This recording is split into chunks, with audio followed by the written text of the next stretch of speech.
There is no shortcut to success. That ball that I dived to my left to catch Sachin Tendulkar in Durban, it didn't bounce, guys. So what is epilepsy? Condition that affects your brain. I didn't have the fastest reflexes. I mean, the ball hit me so hard that I got sent to hospital. Pioneered wearing a helmet. And it's not cool not to wear a helmet. How did epilepsy help you in life and sport? When you understand your limits, you can get around them. It's great to dream big. Who is the greatest captain ever to have lived? So playing Hansie was probably the fittest guy on our team. Under his captaincy, 4 or 5 years was the #1 team in the world. If anybody gave the ball to Sachin Tendulkar, I was in trouble because I just struggled to read him. I mean, his wrists were so incredible. I want to live well till the day that I die, and that's the key.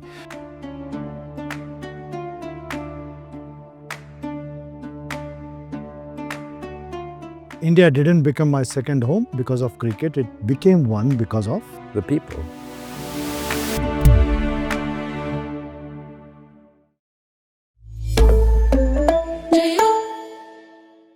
Dr. Jonathan Neil Rhodes. Doctor. Where's that from? Didn't you get honorary doctorate? Yeah, I did. I didn't think you'd done that much research, though. But there you That go. becomes your My title. right? Oh. Your title from today onwards. Yeah, it will be called doctor. But then I'm going to ask you, hoe gaan dit met jou?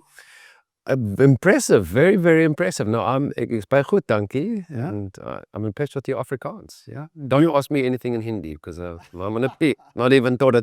I'm gonna be stuck. Not in thoda. No. But you yesterday asked me, is this Google translation? No. Hey. In fact, I spent 7 years of my good life in our country, South Africa, Right. right? And spent some lovely time there. My 2 kids were born in Pretoria in South Africa, like Nathan and India are born in Mumbai in India. Correct. And you know what? I should have named my daughter, not Ananya, No. but maybe Rainbow. You could have as Rainbow Nation. Nation. Yeah. Most definitely. Rainbow would have been a nice name. Yeah. Connotation was there for sure. Yeah. So that's the connection, and it's so special to connect again with a South African. Right. And spend some time on not just South Africa, but also your life, your work, your experiences in the quest of inspiring the youth of the world. Sure. Absolutely. Right. Now let's stay with South Africa for a while. Apartheid is not known generally. You know, there was a concept, and especially the youth now, they have no understanding of what it really was. Sure. So can you maybe spend some time on explaining the Apartheid era to our youth out there? Sure. I grew up in Apartheid era South Africa, and basically it's a white minority government that segregated people in accordance with their race and color of their skin. So I was of the white minority, and with that, as such, had access to white privilege.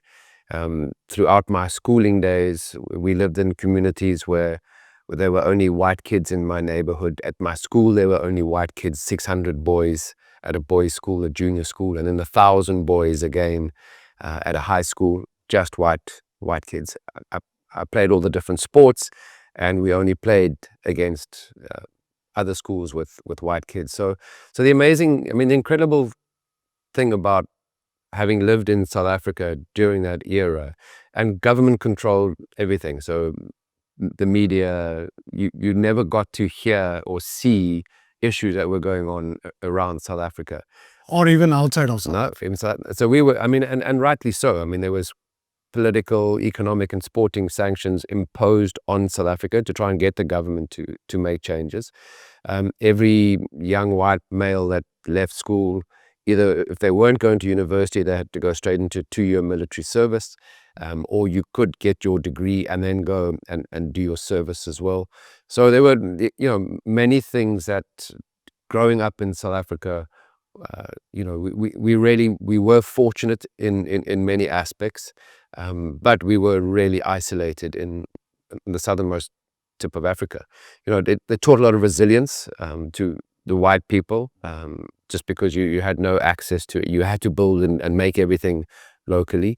And then I think it obviously, I can't speak from experience, but it built a lot of resilience in the non-white population too. So it was an era of no diversity. And people keep asking me, why do I love coming back to India, and why do I come back, and what do I learn? And I've certainly learned that because of my lack of access to people of diverse cultures in South Africa growing up, I've learned that the more you learn about other people, the more you learn about yourself. So every time I come to India, there's talk of diversity from state to state, but I live in Goa, in the south of Goa, and North Goa is almost like a different state. So within state, there's real diversity. So in that apartheid era of South Africa, and there wasn't a country to play cricket for. People keep asking me, did you have this dream to play? I was just playing sport, going to university, and having to get knowing that I had to get a degree to get a job, to be able to fund myself to play state hockey and state cricket. And that was as far as it went. There was no country to play for. There was no national team. No national team. So we had a few rebel tours that would come into South Africa. They had the Sri Lankans come once. The West Indian team came. The Australian team came. And then the English team under Mike Gatting came to South Africa. And after the first match of that tour, I think then there was a huge boycott and protesting around. And Mike Gatting, to his credit, was in Pietermaritzburg. There was a sort of memorandum handed over to him. He collected it, and then they actually cancelled the tour from there.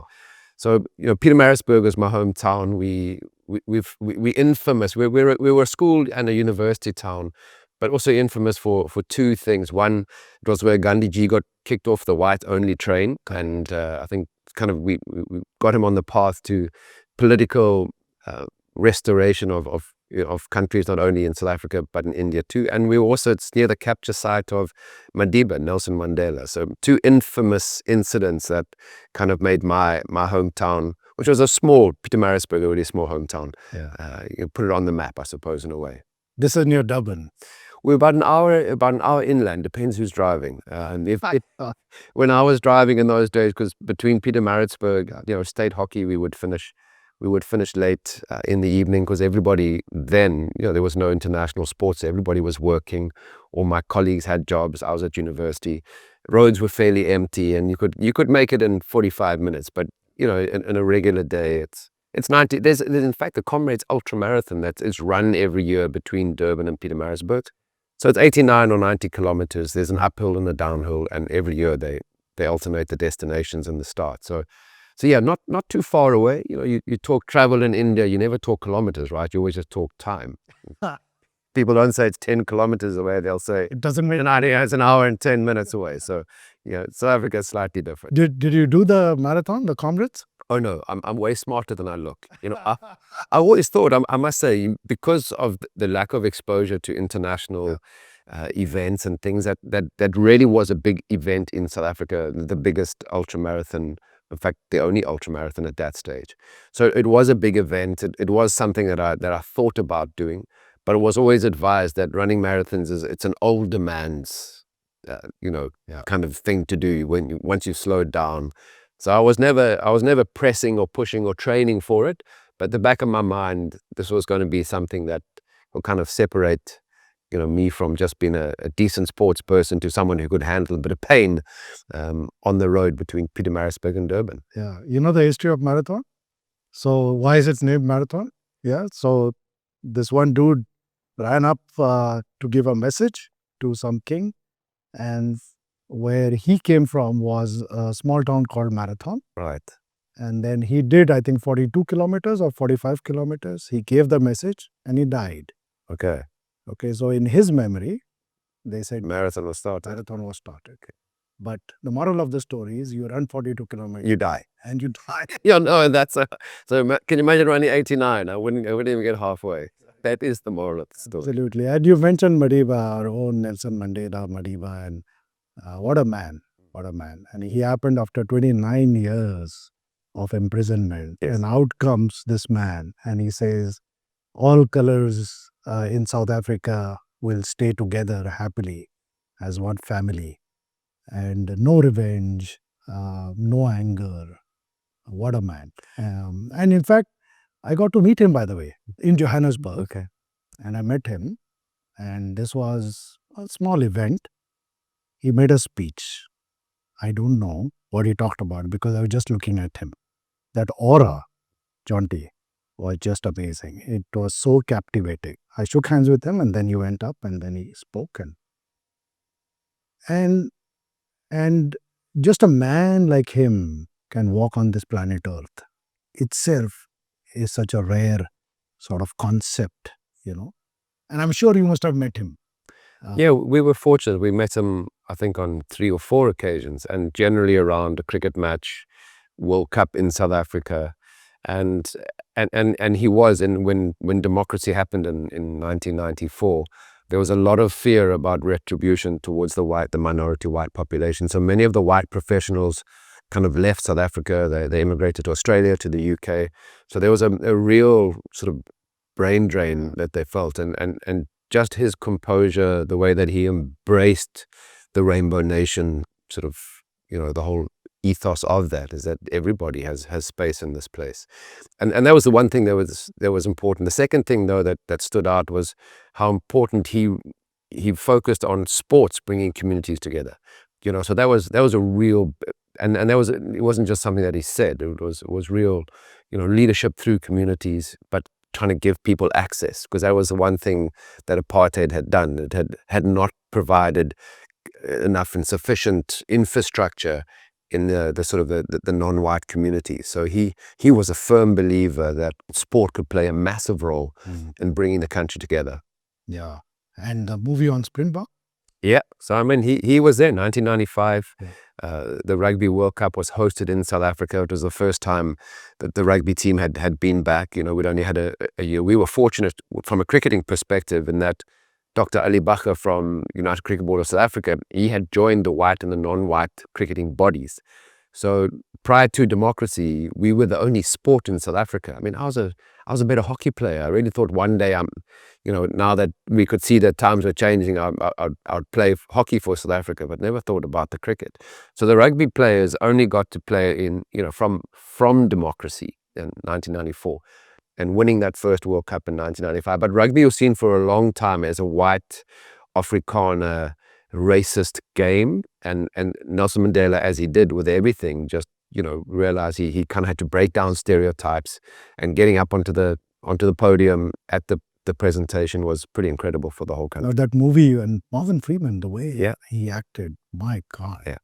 What's it called? Invictus. Invictus, yeah, correct. Yeah. I think it is a must-see for anyone who wants to really hear the story of how sport can bring communities together and be a nation-building sort of an exercise. But how did you take to sport? Because clearly, I mean, you didn't have, you said, any access to information, and you had local heroes. Maybe Francois Pienaar was your... I mean, that's crazy. I mean, irony, my local hero didn't have one. Actually, my hero growing up was Pele. And, number 10. So I was a football player. So we had access to sport through school. So in South Africa, the school system, most of our sport is played at the schools. In India, it's more at academies, because a lot of the schools are vertical, just with the lack of space. Sweden, we moved to Sweden during the pandemic, and a lot of the sport there is played at the clubs. I mean, kids they'll run around at the school break, and they'll have maybe a physical education lesson. But if you want your kids to play a sport in Sweden, it's similar to India in a way. They have to join an academy or a football club or anything else, ice hockey. And in South Africa, you drop your kids off at school at 7:30 in the morning, and we can pick them up at 4:30 in the afternoon, and they've played 2 sports almost. And every term in South Africa, you have to play at least one of the school sports, and they change it up every term. All of them? So all the kids have to play, and what has changed now, there's a wider selection of sports that from surfing to mountain biking, to any other extramural activities. Whereas before it was you had the choir option, that was an extramural, or you had to do 2 2 of the 3 sports that were on offer. So my father was a school principal at this junior school that my brothers, I'm one of 3 boys. We lived out of town. So early in the morning, he was the first one there. We would then have to wait until all the kids had been picked up. He was the man responsible to ensure that, he took that responsibility as a school principal, that everybody had gone home. And so we had the option. There was a small boarding school there with 70 or 80 boarders. We could either do the homework with the boarders or we could play sport. So we literally had access to this incredible sports infrastructure. There were always kids milling around. So you went to the same school as your dad was principal of? Yeah. So he Where did dad go? I mean, that's like my younger brother in those days, the headmaster, the school principal, could inflict corporal punishment. Yep. My younger brother, we had corporal punishment at home. It was my father was a very strong disciplinarian, and I think if you've been dealing with 600 boys all day, you don't have patience for your own sons if they're misbehaving. So that was it was pretty interesting from that perspective. But it was about respect, discipline, and amazingly, things that stood me in good stead throughout my late developing international career. But I had really good basics and a foundation to work from. So sport was available, and we had to swap up and play. I mean, at under 13 level, so my final year of senior primary school, but also remembering it was only the white population that I was competing with. But I was a state football, cricket, tennis, and the only reason why I wasn't hockey was at state level under 13. Not many of the boys' schools, they all played rugby. But I had epilepsy as a young boy. So my father was a rugby player. My younger brother also played rugby at a good level. And I, because of my concussion through epilepsy, was not allowed to play contact sport. So hockey, I had to play.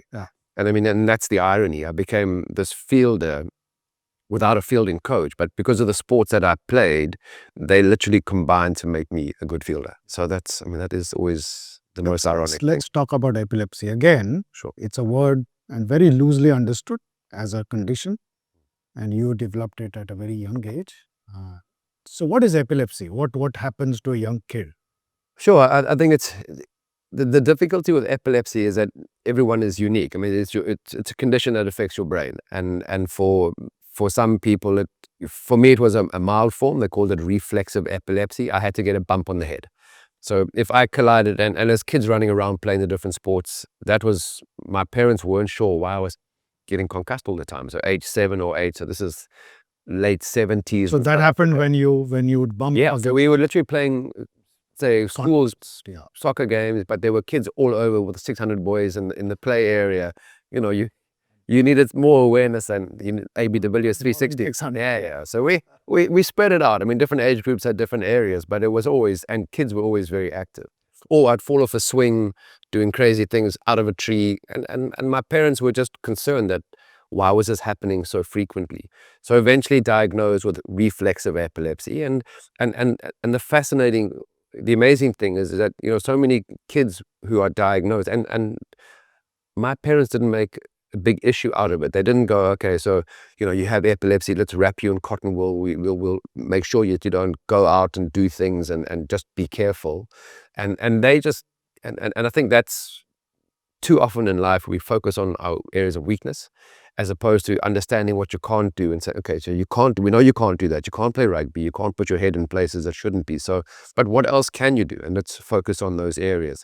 And I think because my parents were school, career providers, they just realized that kids can be quite nasty to each other if somebody's perceived to be different. So they didn't make a fuss of it. They made me aware of things that I shouldn't be doing, but the rest of it, they didn't stop me. I still climbed trees, but played on swings, was very active. Just rugby was the only thing that they kind of said that doesn't make sense. You are going to get head bumped the whole time. It's a very physical contact. And that's why you played hockey. That's why I played hockey, and football. So it was a career path without me even knowing that it was a career path. And that's the amazing thing, if you too often as an international sports person that you were kind of told you got to seize the day, you got to make it your own, and this carpe diem. And that's been the amazing thing, having met Melanie, my wife, 13, 14 years ago. She's a yoga teacher, spending so much time in India. It's more about embrace the day, because too often you're heading down a road and you're banging on a door that's closed thinking, well, this is my chosen path. And this door was closed for a reason, because that door's open, and that was amazing, because if I had been a rugby player without the concussion, I wouldn't have focused as much on football and as hockey, as my hockey, and with my lack of size, and sure, I was speedy, but some big rugby player would have caught me and hurt me quite badly. So, my path was literally guided by a perceived weakness, or just something that I couldn't do, but allowing me to focus, my parents allowing me to focus on the strengths that I did have and the things that I could do. But how did epilepsy help you in life and sport? Beyond saying that we got one of the best cricketers in the world, and you played hockey, which helped your cricket. We'll come to that. But how did just having epilepsy as a condition and using that as a strength, how did it help you navigate through life and through sport? I think that the biggest two things was, when you understand your limits, you can get around them. I mean, you can navigate them when you understand them, because too often we have this massive expectation or things that we want to do and want to achieve. Fine, it's great to dream big, but when you know your limits, and that was the one thing that epilepsy certainly, I had these limits, but it didn't stop me from doing other things.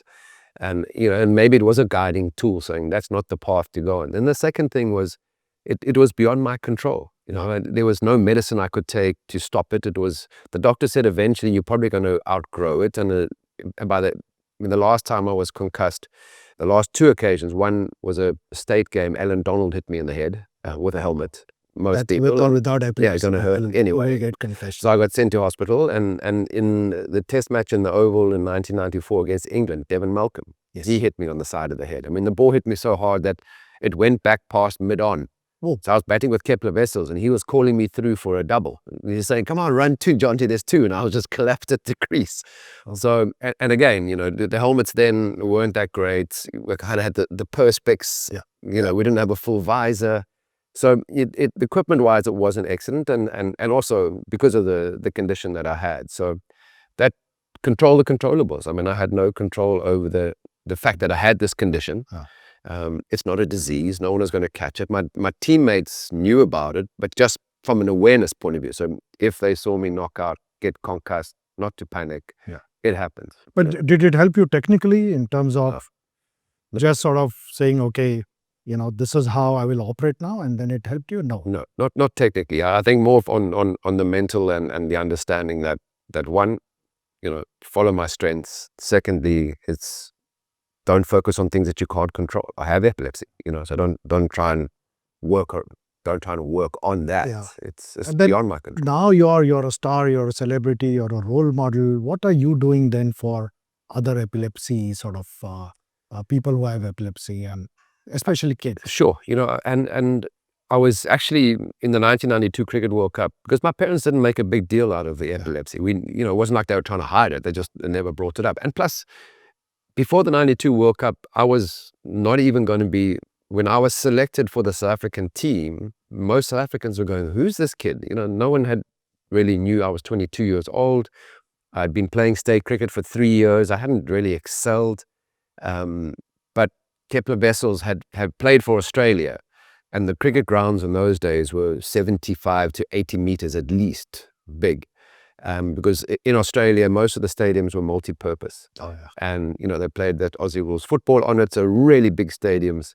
And, Sydney, they actually had the side screen inside the ground, and you could go around it, it was that big because it was so far away. And you take a catch behind the side boundary, and there are no cameras. But you also had to watch where you were diving if you're looking for the ball. And often if you're chasing the ball to the boundary, you would crash into a wall. So, it was, but Kepler understood that he wanted guys like Hansie and myself, who were good athletes, Hansie, Cronje, and running in the middle, because you couldn't just hit boundaries that easily. It was so far. And our bats were a bit like my hockey stick, very thin, very light.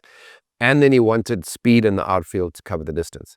So cover the distance quickly. So that certainly helped me. But in that 92, with the dive into the stumps, all the Australian journalists after that match, when I dived into the stumps, said, "Oh, you must be a rugby player," because it looked like one of the positions is a scrum half, and a lot of the passing was with a dive pass. And they said, "It looks exactly." I said, "No, I actually don't play rugby because of epilepsy." So it came to everybody's attention then from that picture. And then I was involved with various awareness campaigns, and there have been since then. But it wasn't because my parents were trying to hide it. They just weren't letting it impact or affect, my life at that stage. And then the support was more around young kids, especially young kids, or making people aware that it's a condition, it's not a disease. For the toughest part for the condition was that anybody who got epilepsy, when you're given medication, you react differently to it. It slows a lot of people down. They don't know the dose. They have to work out the doses because everybody is unique, because it's your brain. It's not the same as, there's not a million of them. It's just your brain. So getting that combination of treatment right was always difficult. And for corporates or professionals, it was very difficult. For adults, they couldn't drive until they were a certain number of months seizure free. Kids couldn't be in the pool on their own. They couldn't go in the ocean. So living in Durban, a lot of them was the kids that I spoke to who had their first seizure. The ocean was a part of their life, and now they couldn't go in. So it was awareness for the public.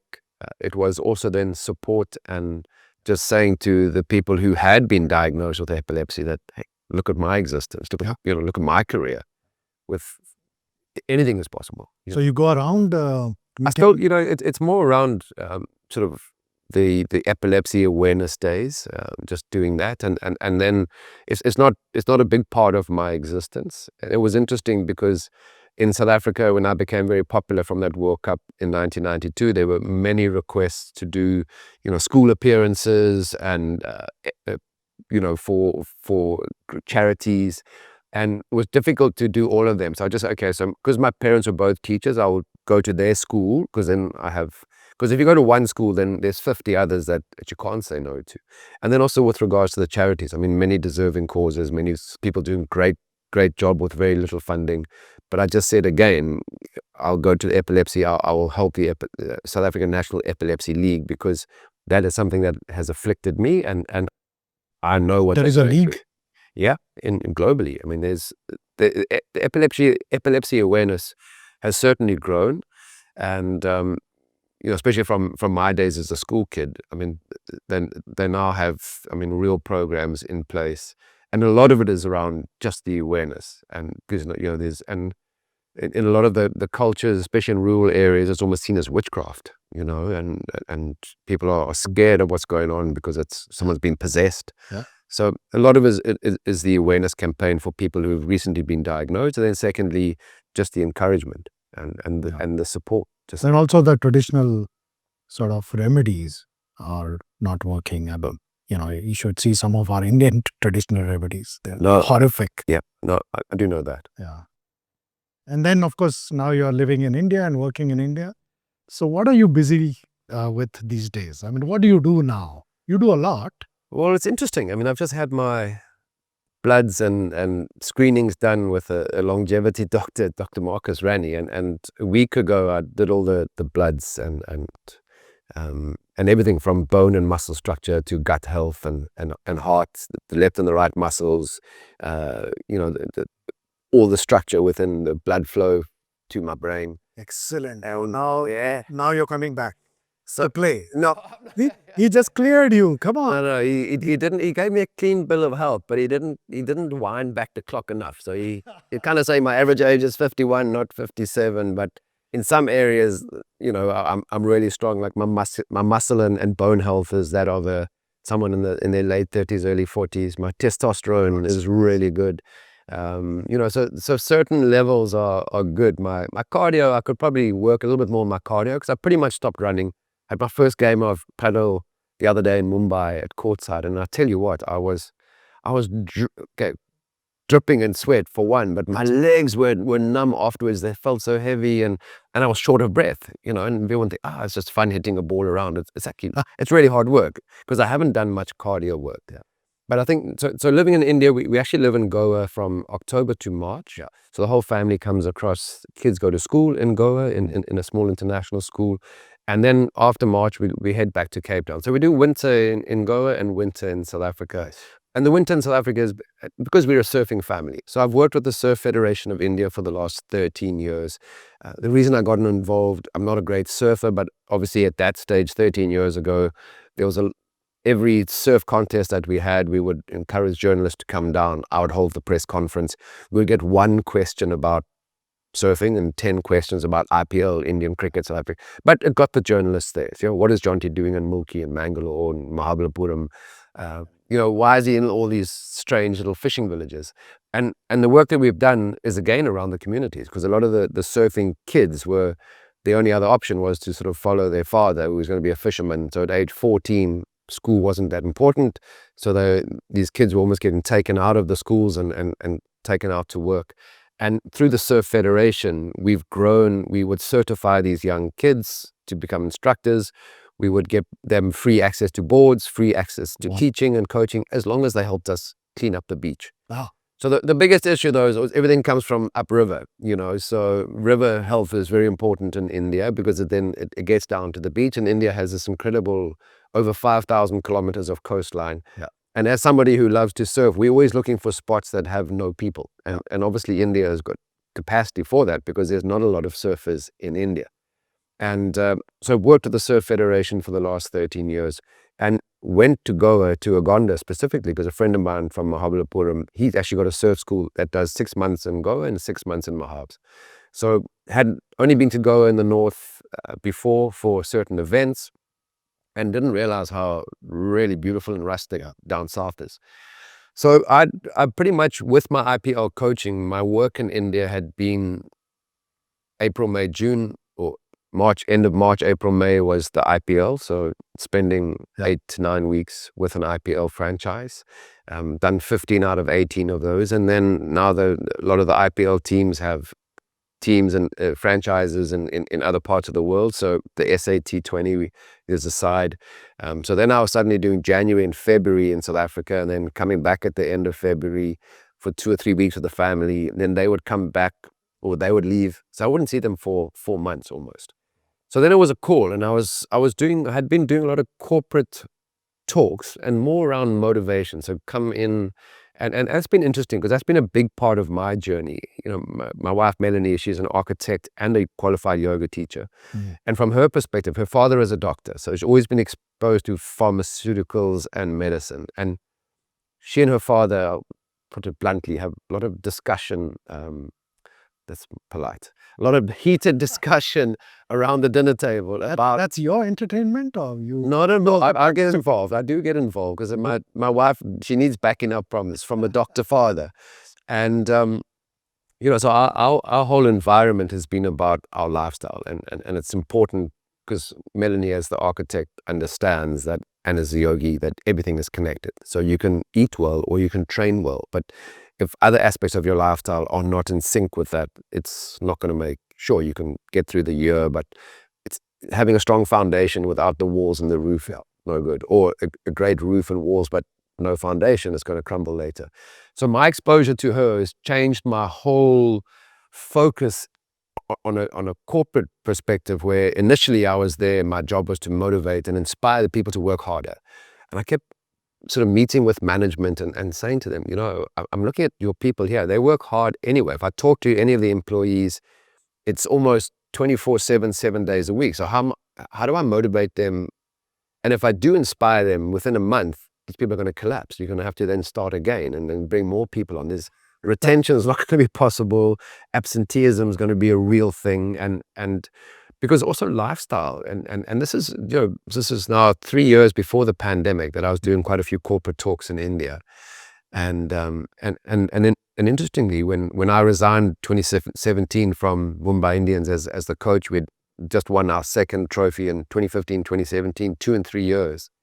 And I started working with an Ayurvedic doctor who had assisted us with Nathan's birth. And he was trying to do work in corporate canteens and sort of an Ayurvedic tiffin delivery, because he read, as an Ayurvedic doctor, they're always asking about your gut health, because if your gut is not healthy, it's just nutrients are not going to where they should be. So no matter what supplementation, no matter how healthy your intake is, if the gut is not healthy, nothing is getting where it should be. So he and I, for 2 years, were trying to get this going. And I mean, that's the thing with startups, they don't always work, right? And we were probably, before the pandemic, we were probably ahead of our time with people not really focusing on the health of this nation. Well, even now, they don't. So, you know, and that was fascinating, because then I kind of changed my focus within the management or the corporate talks to more about, you know, sort of sustaining your workforce, having resilient people, motivating, inspiring them, sure, but putting in groundwork or lifestyle patterns that would allow people, you know, to be productive, to be able to sustain the year working at this sort of pace, and that became my focus. So suddenly it was no longer just about motivation, and it was more around the management. You know, how do you get the best out of your team? And that was the amazing thing about coaching at the IPL for 15 years, 3 different franchises, but so many different players from all over the globe, so many different coaches from all over, Indians from all over India with different mindsets, even different cultures within India. Different back. So that for me was a great learning, and that's I've incorporated into my sort of management style talks, and it's more about, you know, how do we get a team to play as a team? Because you can have the best individuals, but you're not going to guarantee, that doesn't guarantee you winning the cup.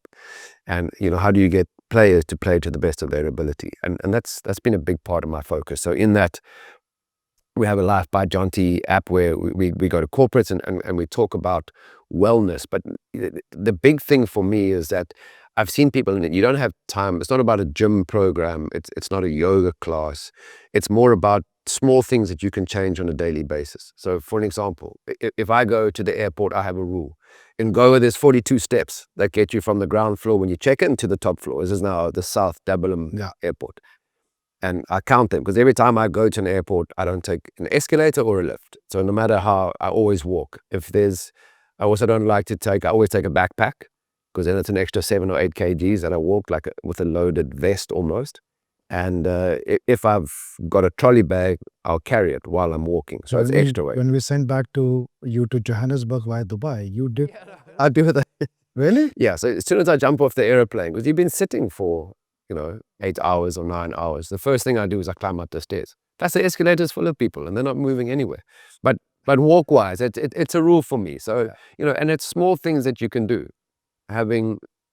In India, masala chai always comes with biscuits, right, or cookies. So because that's the only thing that I'll have sugar with. You know, like refined sugar will be in my masala chai. Everything else I'll have without sugar. But there's always a cookie whenever people serve you cookie. So don't have the cookie, because if I'm having 3 or 4 cups of tea every day, I'm eating the cookies every time. So it was more than about small things, because as a cricket coach, cricket's a game of habit. So you can't change somebody overnight. I mean, I got dropped from Test cricket for 2 years between 96 and 98. And it took me 2 to 3 months away from the game, because while you're on turn, you're in the match, no matter how much you practice the day before, you go straight back to your habit. You can't change that. Yes, you understand what your backswing needs to look like this, but when the ball's coming at 150 kilometers an hour, you can't be thinking, where's my elbow, where's my hand, is my bat going in the right? You just see the ball and you hit the ball. It's a muscle memory instinct, and that's what you mean by cricket is a game of habit. Yes. So it takes 21 days, we know, to form a habit, a good one or a bad one. But if you're looking to change my cricketing technique, I couldn't do it on tour. I got dropped from the side, so I spent a lot of time with the state. In fact, Graham Ford was the state coach. Lance Klusener in that time was not yet on the scene as this great finisher. And we spent a lot of time, Lance specifically, just hitting balls straight down the ground with a big heavy bat. So low full tosses, half volleys that the rest of us were struggling with. So, you know, it was quite interesting. He was so specific in the way that he trained. And I spent a lot of time back in my state team. So it took me a year to get comfortable with my technique, and then another year to score runs heavily to again be select. Because I was always playing in the one-day setup, because there's a 12th man on tour maybe for the tests. But playing in one-day cricket, there's not 3 slips in a gully. So an outside edge was actually, for me, 2 runs. You know, it was third man and back. I could get there with my speed between the wickets. It was difficult for the captains to set a field for me, because if I'm getting an inside or outside edge, you know, if I didn't know where the ball was going, how does the opposing captain even know how to set a field? So I was actually very effective in limited overs batting. Plus, obviously, I had my strength, my real strength, which was my fielding. So again, to focus-wise, Life by Jonty, it's less about, he has a gym program, he has a yoga session. It's trying to build communities within the organization, because if I train with my team, I'm accountable for my performance for my teammates. So because lifestyle habits are difficult to do consistently, because it's kind of for your benefit, right? Whereas if you think about on an aeroplane, if you're flying, when they're doing the safety briefing, they talk about the oxygen mask that falls down. The first thing that you're supposed to do is put your own mask on and then help the people next to you. Yeah. But we're so busy in a corporate environment thinking we have to work for our families, we have to work for ourselves. We're not looking after ourselves. No. And it doesn't have to, and it's never going to change overnight. You can't change everything. It's not one sort of magic button that's going to fix everything. But what are the small habits that you can do that will, I was at the Times Now building in Colaba 2 days ago, and it was fascinating because it spoke every step, 1.1 calorie, 5 calories, and there were signs at every elevator saying take the stairs, take the stairs, take the stairs, which is cool, which is kind of my message to everybody. There are small things that we can do, which is not going to turn you into this bodybuilder marathon run at the end of the year, but it's going to make you, if you're 1% better, and that's the massive thing, is that 1% better on 365 days, it's 35% return, which is not a bad return if you're investing anything. And investing in yourself is always, and I see it's always the last thought in most people in India. And that is the switch that and that's also the difference you always say between fitness and health. Yeah. Yep. So fitness is not what you like, and again, through Bollywood, through Hollywood, through movies, we kind of had this aspirational fitness. It looks like this, and it's not. And that was the one concern with Dr. Marcus now, the longevity with all the screening. I kept thinking, well, I actually look okay. Maybe I should just keep it, I look like I'm in shape, and everyone keeps complimenting me, but I know I'm not really working that hard. I'm surfing, when my days off, I'm enjoying my lifestyle, which is an active lifestyle with the kids and family.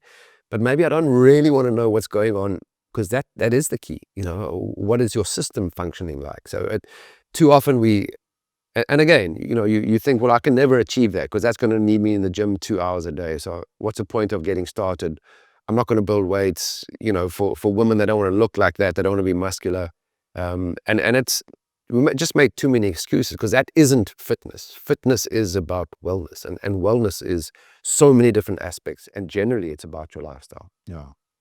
So that's the corporate part. Yeah. What else are you busy with? Well, I'm now a co-owner. I mean, I've retired from cricket as a player twice, as a coach 3 times. And Sorry, sir, you're coming back. yeah, I'm back. I'm back, but I'm so far away. So I'm not even on the coaching side. I'm a co-owner of the Rotterdam franchise, the Rotterdam Dockers, and we're going to be playing in late August in the European T20 Premier League, the ETPL. So that for me is really exciting, because this is, it's probably the last frontier of cricket where franchises can get in and get involved. And I think there are 32 or 33 associate European member countries of the ICC. And our focus now is on Ireland, Scotland, and the Netherlands. That's where the three countries where the 2 franchises from each are coming from. So 6 teams. And the great thing is, Steve Waugh's owning a team, Rahul Dravid, Carl Mills, and Nathan McCullum. Chris Gale is one of the co-owners from one of the sides. We've actually dragged in Faf du Plessis and Heinrich Klaassen as co-owners in our franchises to kind of entice them to come play for us and not anybody else.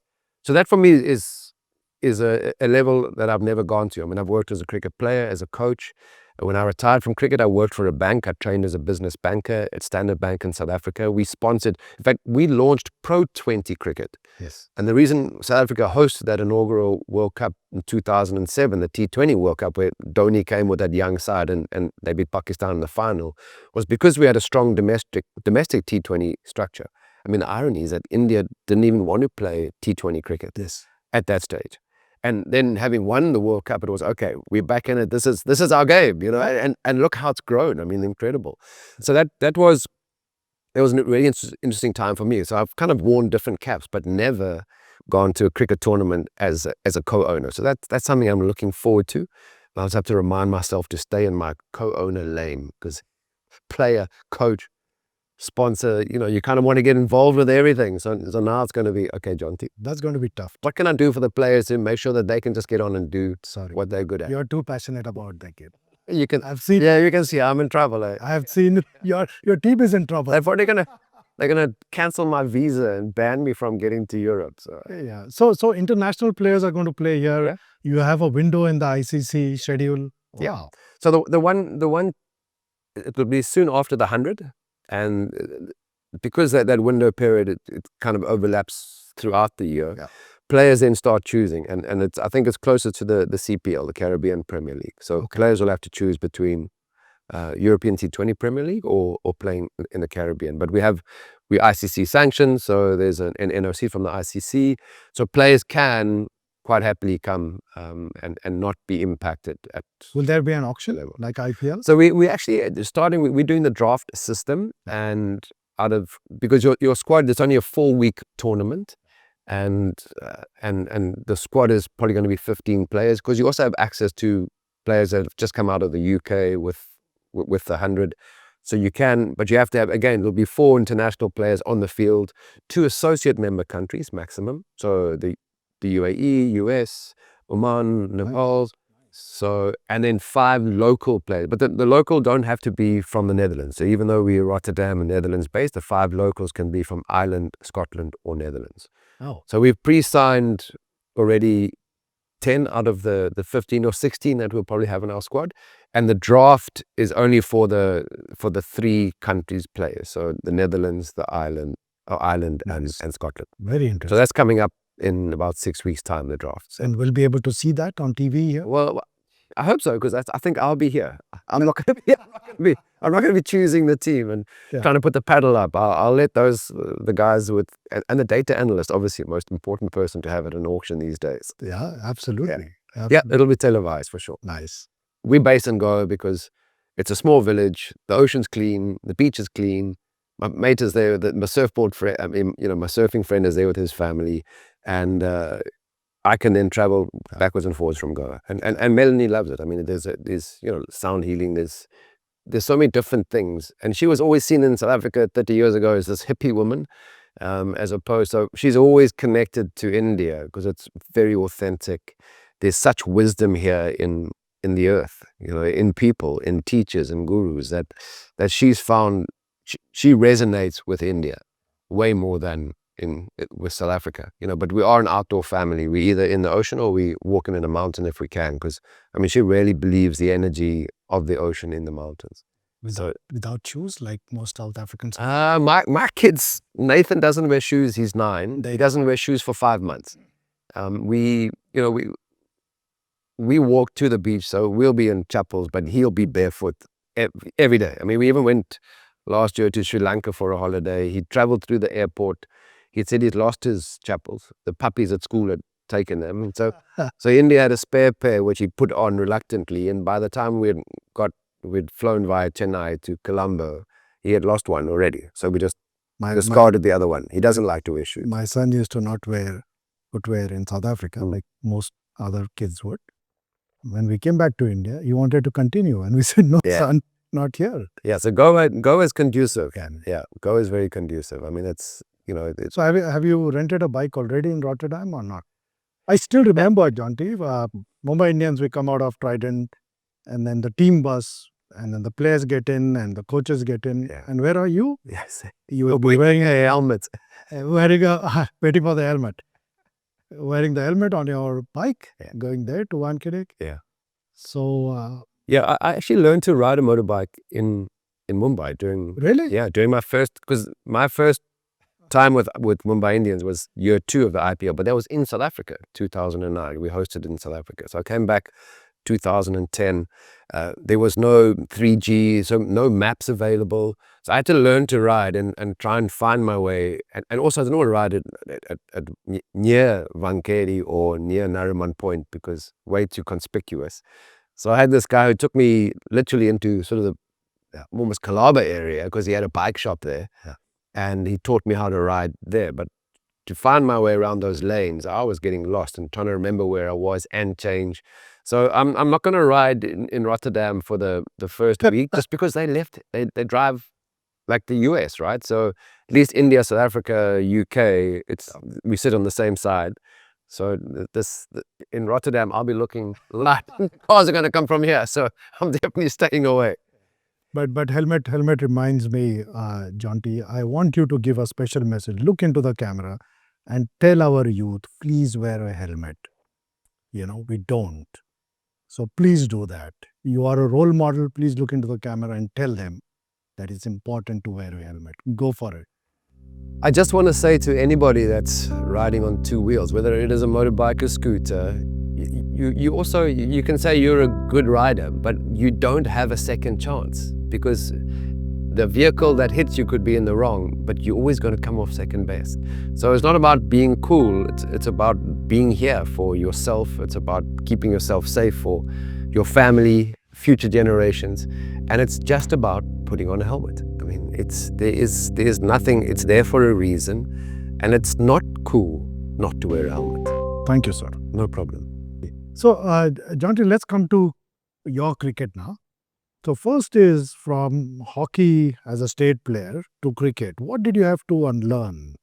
Because that is like, some of those shots are not similar to how cricket is played. So, like for example, golf, right? When I tried golf in South Africa, I was only hitting a cover drive. Yeah. I could not unlearn a cover drive to hit it straight. Yeah. So did it happen to you as well? Well, Bob Woolmer was the first coach in 1996. So I've been playing for 4 years for South Africa, who just, and I mean, the funny thing is Bob Woolmer was somebody who had come out to Cape Town, even the years of apartheid, he'd come coaching in the clubs, hockey and cricket. So he was a keen hockey fan as well. His sons played hockey. And Bob was just saying, hey, Jonty, your hands are coming across. We've got to change your technique. But even one-day cricket, up until then, a lot of the commentators, South African commentators, would criticize me for sweeping. They said, must step out and hit the ball on the half volley or the full toss and use your feet against the spinners. And I said, but I'm facing Mutai Muralidar and I don't know which way the ball is turning. So there's no ways I'm leaving my crease. And the best way for me to rotate the strike to score runs was to play the cross bat sweep. And because I was a hockey player, because I was, that's a similar hockey shot. So on the pull, very strong, even outside the off stump, anything cross bat, I was pretty adept at. But it was the straight drives, the hitting over extra cover, which Herschel Gibbs, was one of the first players I ever saw to do that, I must say. We had Daryl Cullinan, who was probably textbook cricketer, cover drive. You want to play cover drive, you watch Daryl. Jacques Callis then became the same sort of mode player, technically perfect. And I was a guy that was just this flurry, so between the wickets, using my speed, but getting out in the 20s and 30s because of my technique. So I had to unlearn, literally, and then retrain the brain to make it a habit. But the fascinating thing is, again, Bob didn't say throw out all the hockey, in one-day cricket, because I was playing the reverse sweep. He said, what about I was playing the regular sweep, and he just said, well, what about the reverse sweep? Dermot Reeve was playing for Warwickshire, and he was doing this thing, which was a lap that just put the bat down, and the ball would run off the face of the bat to sort of short third man to the boundary. And Bob said, you're a tennis player, you're a hockey player, so get into position quickly and hit the ball for 6 that side. So he was a coach. I didn't say it's all bad. Being a hockey player will bring you some skills and strengths, and let's work on those. But me trying to hit over extra cover, I was getting out, and playing a reverse sweep over backward point for 6 I was more consistent. So in Test cricket, obviously not a lot of reverse sweeping but the sweep shot, punching through the offside was something that I had to work on and change. Yeah. So yes, it was less. It really was just building a habit, and that took quite. And then I'd been dropped from the team, so there were other players taking my place, and it was getting back through state cricket, scoring heavily in a season, consecutive 3 centuries in state matches for the selectors to then say, okay, let's have him back in the Test side. So it was a 2-year process, but the actual unlearning was completed within sort of 2 to 3 months, because unlearn and then retrain the cricketing technique and then score runs in a cricket season. It also talks so much about Bob Woolmer, who just used your strength as a hockey player. Yes. And innovations like the reverse sweep came from that. Yes. I mean, like you said, it was there, but just a paddle or just a lap, but hitting it for a 6. And that, I think, is such an important role for coaches and others to even innovate around a player's strength. And possibly that is how innovations have happened, haven't they? Well, I mean, there's so many roles that a coach needs to fulfill, but I think the most important one is to understand the person. Yeah. I mean, it really is important, because if Bob had said, no, you can't be a hockey player, you're on the cricket field now, don't do it like this, and which, England cricket for a long time was accused of being like really boring, too technical, and Bob wasn't that at all. He identified each player's strengths and weaknesses, but didn't say, okay, you got to get your weakness up to, just focus on your weaknesses. Let's use your strengths. Nice. But for that, he had to understand the person. And I think that from a leadership point of view, whether you're coaching or captaining any team, it's, AI is around, but it's still the human connect that is so important, because you could be wasting your energy as a coach, coaching the wrong way that is not getting into a person. So coaching for Bob, it wasn't about giving instruction. It was, okay, how do we find something that, you can use and take on with your strengths? So he really was amazing around that. And a great coach. Where you look at coaching setups now, there was only one coach then. He was the only coach in the setup. We didn't have an assistant coach. And the interesting thing, though, that worked really well in that era was that the players, if you wanted any extra work done, you had to work with your teammate. So if Gary and Kirsten and I would work together, because he didn't bowl, I didn't bowl, so I would have to drag him down to hit me some catches. But if we did any batting work, I would have to throw to him, he would throw to me. And I understood his game as well as I understood my game. So we were batting in a partnership. I knew that after 2 or 3 balls in a one-day game, if he's looking for a single, he would generally walk across to off stump and tuck the ball to mid-wicket for a 1. And I was backing up looking for the single to get him off the strike. So, those sort of partnerships developed really closely and strongly by each, and not just focusing on your own game. Because cricket, it's an interesting animal, because it's a team sport, but played individually. Your individual score is important, but if you just focused on your outcome, you're not going to have great days every day. And also you can have a successful day, but the team doesn't.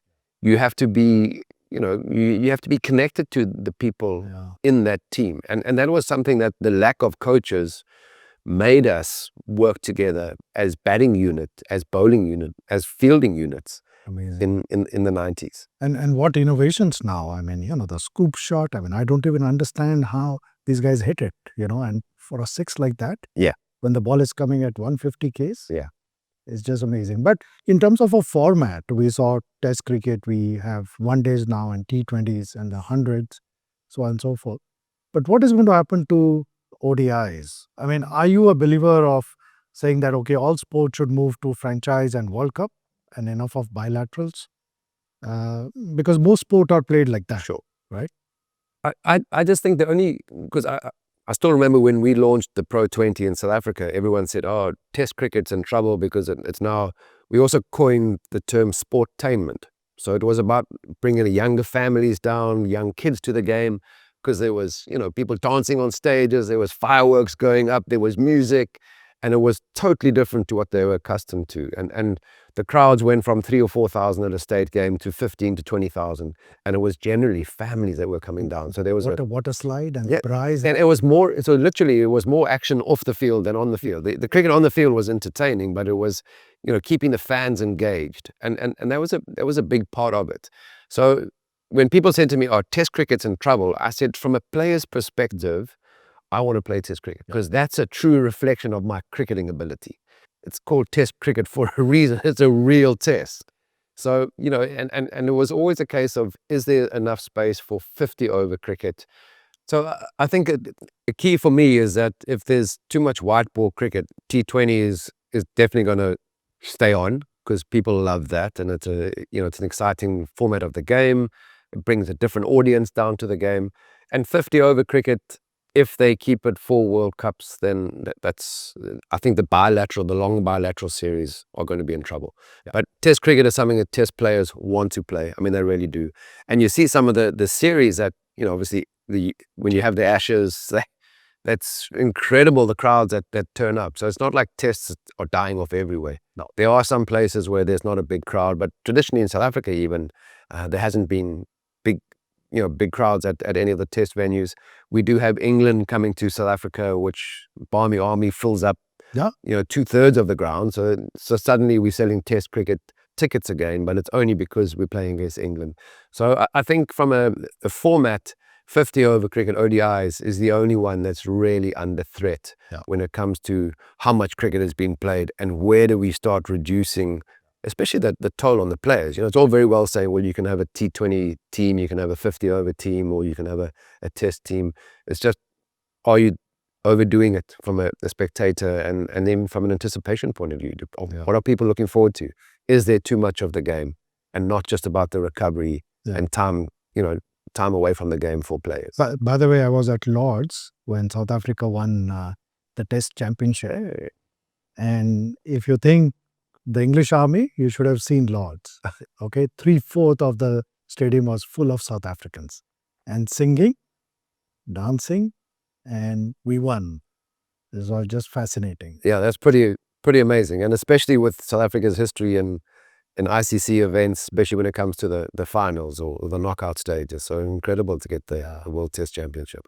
But how did you choose fielding as your passion? Did it happen on its own, or I mean, why are you passionate about fielding so much? I love to field, and I think that came across. I mean, I didn't have the fastest reflexes, so it didn't give me an advantage. I had, to play facing a ball at 150, you have to have good hand-eye coordination, good reflexes. I had good footwork from the other sports that I played. So I think for me why I loved fielding was I had the energy. And maybe because I couldn't play rugby, it was the closest I could emulate. My dad was diving around the field like he was on the rugby field, because that was the position he played, was scrum half. So he'd get the ball and he would do a dive pass to the back line. So maybe in a way it was, following in my dad's footsteps as much as I could. But I just loved to field. And that was a massive difference for me because, I think anticipation is way superior to faster reflexes. So for me, I was in the right place, guessing well. And it was a case of every single ball, because, we got a lot of good fielders. But the difference between a good fielder and a great fielder is just the consistency in performance. So I dropped catches, and it wasn't like I didn't drop a catch or missed the ball, dived and it went through my hand. But it was every ball that came, I dived for it, and it was always quite sweet. Nita Babi, when I was working with MI, she would say, "Jonty, tell the boys your mantra." And I would say, oh, okay. So it was my whole mantra about fielding is that if you don't go, you'll never know. So I was more concerned about watching a player watch the ball go past, because they would say, oh, and if I asked them afterwards, why didn't you dive for the ball? I would never reach it. I said, well, how do you know? If you dive for the ball and you miss it or you drop it, then at least we know. If it's a technical thing, we can fix it. Try it. But Nita Babi was always, Jonty, tell the boys, if they don't go, they will never know. And it was, and that was my whole fielding. And these days, the guys hit the ball so hard. So if you're not ready before the ball is hit, you're never going to be able to pull it back in. So that anticipation, understanding my bowler's strategy, understanding the team strategy, because on some surfaces you would bowl straighter, you would bowl wider. If the ball was swinging, the guys would bowl fuller. So then I would have to change my position slightly, even if it was a meter to my right or a meter to my left. So Alan Donald's bowling at 150. And he's trying to swing the ball out, then the guys are coming on the front foot. I must come slightly in front of square. If he's trying to bowl back of the length, they're going to cut the ball. I must go more towards the gully side. So Pat Simcox even had a strategy, and that's the only time I was ever away from backward point, was when the spin bowler was on. So wherever the ball was, I was going to be. And the majority of balls that when off spinner was bowling to a right-hander would be towards mid-wicket square leg. And Pat Simcox had a strategy where with the first 4 balls of the over, he would bowl just back a good length, because then players would hit the ball towards mid-wicket, almost off the back foot. It was risk-free cricket in that era. So unless you bowled a bad ball, they were looking for ones. And I knew Pat Simcox's strategy. So the first 4 balls, I would start and move slightly to my right and then be in a strong position. And the last 2 balls, he didn't want them to be able to pull him for 6. So he would bowl it slightly fuller so they could hit the ball down the ground to long off, long on. And then I would slightly walk to my left, because understanding that the ball is going to be fuller, so there'll be less turn involved, so the ball will come straighter. So it was understanding the strategy of the team, understanding the bowling plan of each individual bowler. Wow. So partnerships are so important. We think partnerships in cricket is just batting partnerships, but bowling partnerships, you can't have Woolmer bowling, when over going for 6 or 7 in a T20 game and the other side going. They say you need to hunt in Hunt packs. packs, so that. But I've never heard about a bowler and a fielder strategy. So the bowling again, because it was anticipation, trying to put myself in the right place. So yes, I'd watch the bat. So when Sachin's hitting the ball at an arm at backward point, I can't watch the ball from Alan's hand. It's too fast. So once but I was consistent. Every single time he got to the umpire, just before he gathered for his delivery, I would then focus on Sachin's bat because that's where the ball was coming from. But his body language would tell me what kind of shot he was playing. So if he was coming on the front foot or to defend, I would then come forward to save the single. If he was coming on the back foot to cut, then I was ready to stop a rocket coming. So watching, being specific and watching the bat was important, but understanding, circumstances. I mean, if you're in business, the market tells you slowly, it doesn't often change overnight, but often there's signs that if you're only focused on what we're trying to do, we sometimes miss the bigger picture. And that was such an important ability of mine, was to read the batter's body language and put myself in a position where the ball, I didn't always get it right, but then I had the agility to adjust. And again, corporate strategy in business, if this is the way you're doing things, you will often get left behind, and having the agility to go, okay, let's change direction. Let's do Let's not have a tunnel vision. Yeah. Let's just have peripheral vision. But still being focused, obviously. The job on hand was to watch a ball of Sachin's bat. But what was the whole story telling me? But it's amazing. Even after all that, after all the catches and stopping runs, you're still best friends. Sachin and you. Yeah. It was incredible working with him, with Mumbai Indians. And we also in 1992-93, India toured South Africa. And it was the friendship tour, the first time India had come to South Africa.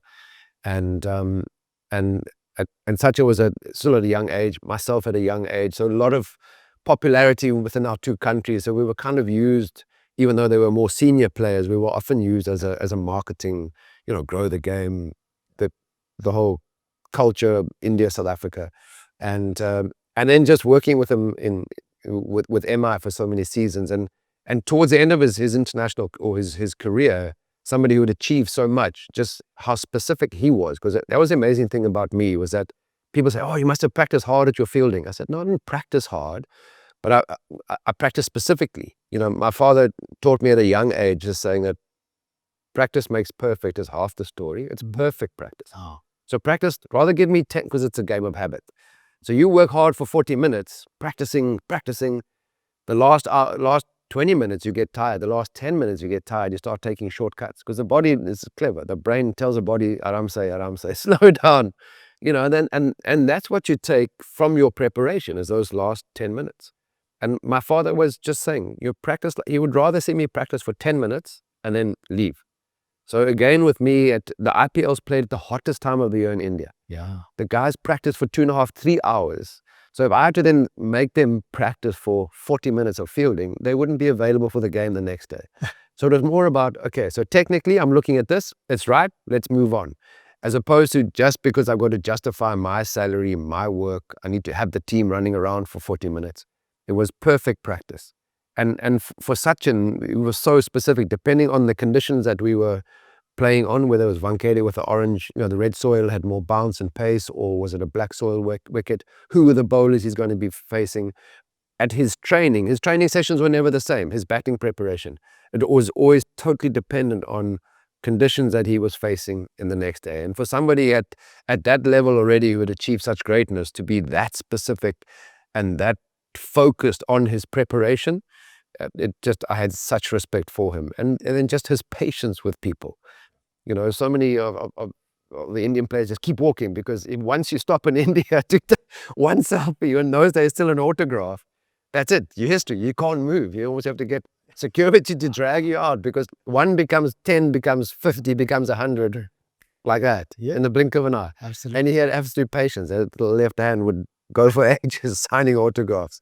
Incredible guy. Yeah, absolutely. I still remember some of those drills that used to do with players with a single stump, and and hitting the stump, and that was just amazing. And to Wankhede, Did Sachin also learn fielding from you? What did you teach him? The Fortunately, if you look at Sachin, he would beat any of us probably at tennis, at TT, table tennis. I mean, incredible. He just really gifted underarm cricket. He had the most. He would get me out. When South Africa played India, if anybody gave the ball to Sachin Tendulkar, I was in trouble because I just struggled to read him. I mean, his wrists were so incredible. So when there's ever rain involved, him and Sean Pollock, Sean was really competitive. So they would get a stump tennis ball in the dressing room, and Sachin would, and he would just literally, you could hear the ball, even though there was no seam.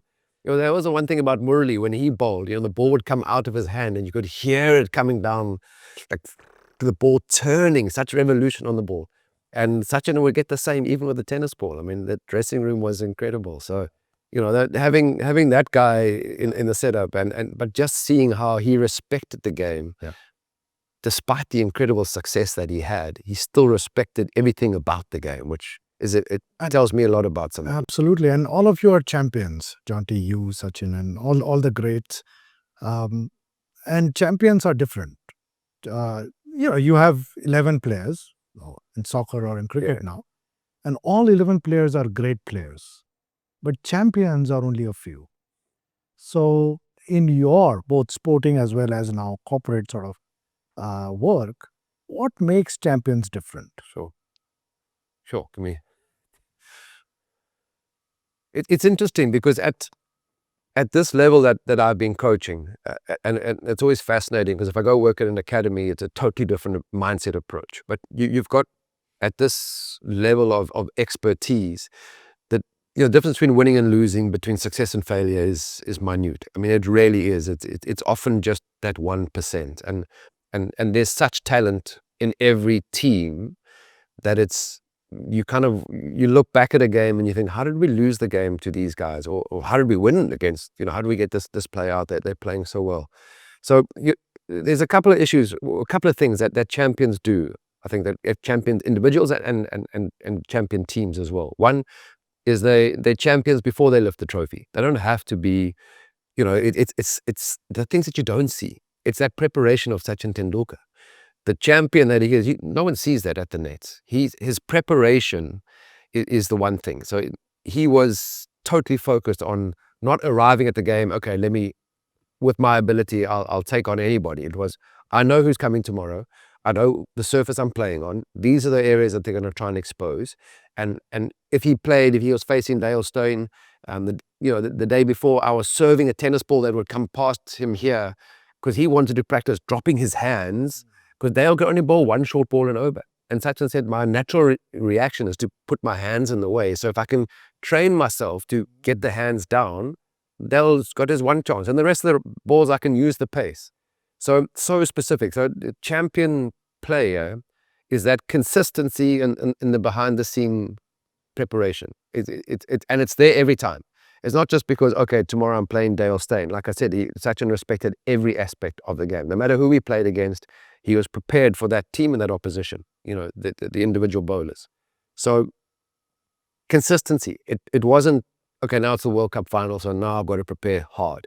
It was every single day working at, and that came out like a champion. That came out of respect for the game. Yeah, totally. So champions respect the game more than anybody else. I think that, and it's interesting because a cricket team is more than just the 11 players on the field. Sure. It's the management, it's the medical, it's the coaching staff, and it's respect for all of that. And that was the amazing thing. That was why and the fans. Such a strong connect with Sachin was watching this guy who had almost every right to be a bit arrogant because of how he was perceived in India and what he had achieved, but who had respect for the entire game. And I think champions do respect the entire game, and a big part of that is the process. So I think when it comes to champion teams, they don't win every World Cup. I mean, they fail. Champions fail. Champion teams, but they don't dwell on it. They learn from it. So it's a big part of the resilience, is that a champion comes back faster than somebody who's a good player. So a great player will learn, and the key there is the learning is not just from the losses. The learnings are from the win. So if you can be coachable in all circumstances, because people ask, what sort of player do you want? Is it talent versus discipline? And there's a combination of both, but it's just the willingness to be coached is the key ingredient.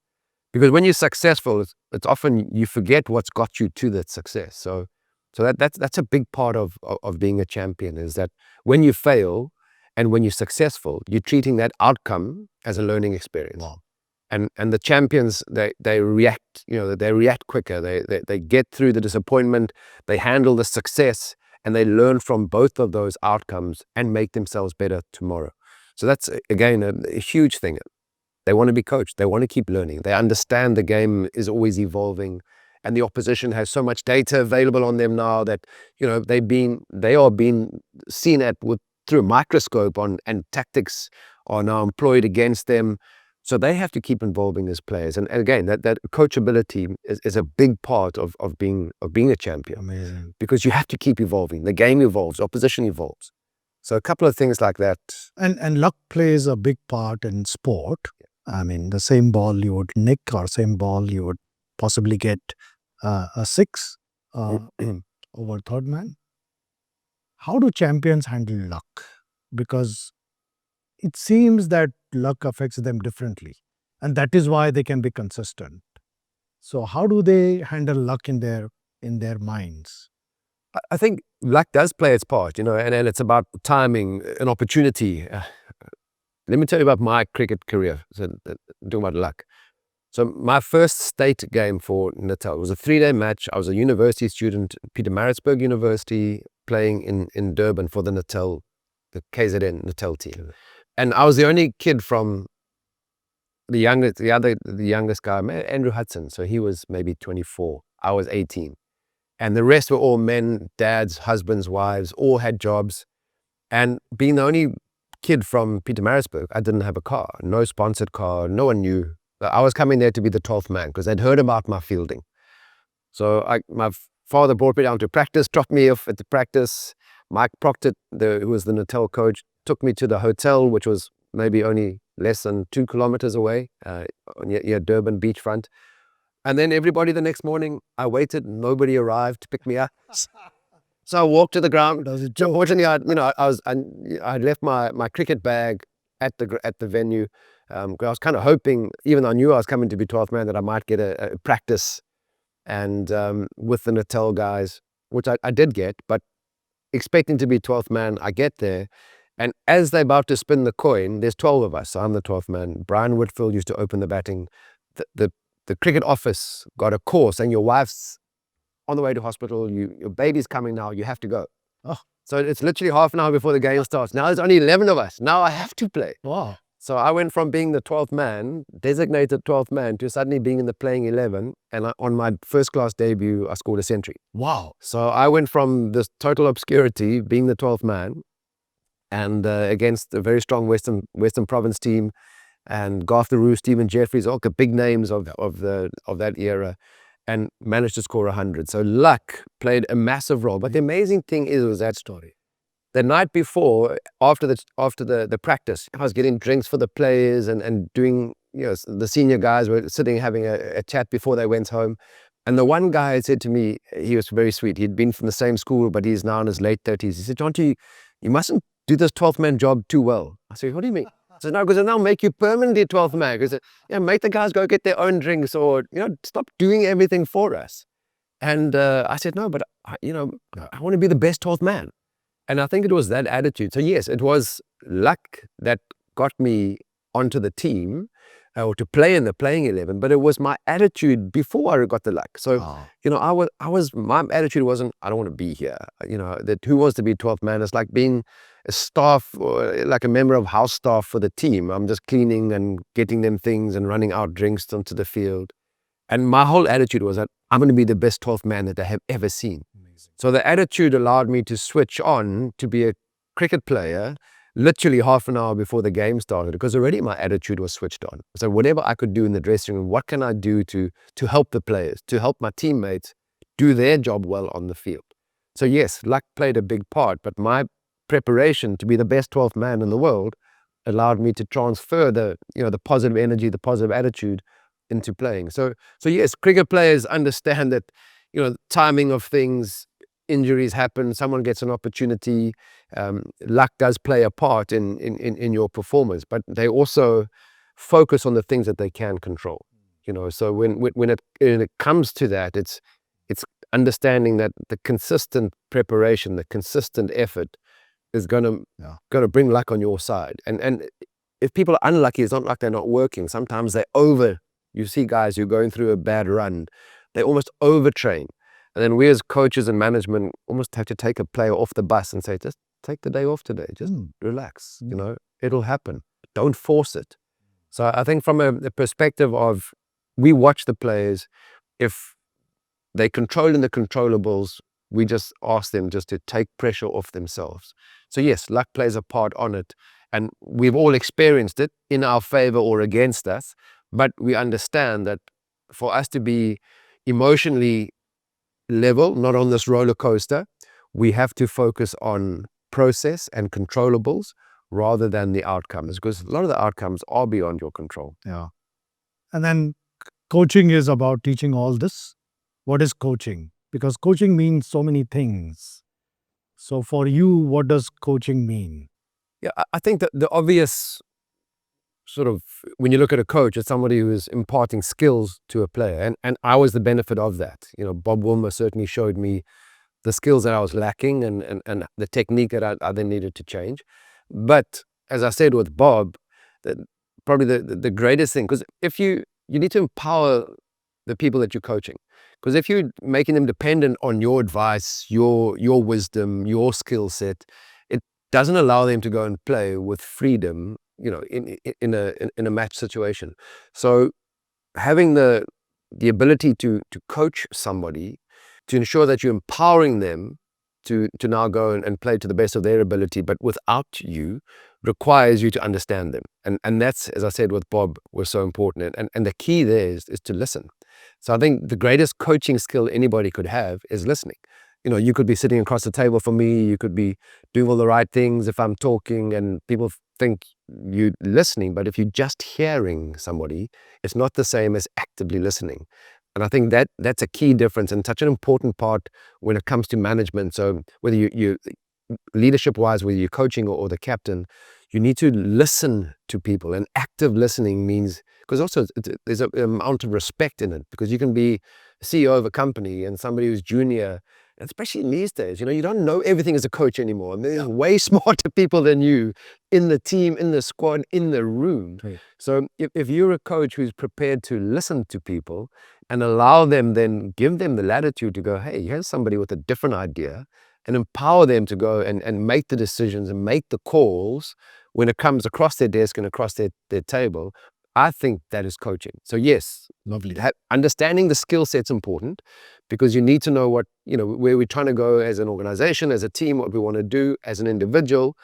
But for me, I'm never going to coach somebody unless they come and ask me directly. If there's a technical issue, we can work on, because for me, it was a lot about the movement, because I can coach somebody to catch the ball, but to get them to move to the ball was the hardest thing.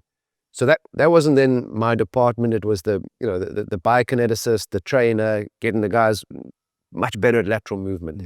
But it was definitely understanding was, that these players play cricket in different areas. They know stuff that I don't know. So Karen Pollard was amazing, because he showed me how to catch those balls on the boundary. Before Pollard came, nobody was taking those incredible catches. It wasn't me going, oh, we got to. I was just in awe of this huge guy. I mean, he's what, like 6'3", 6'4".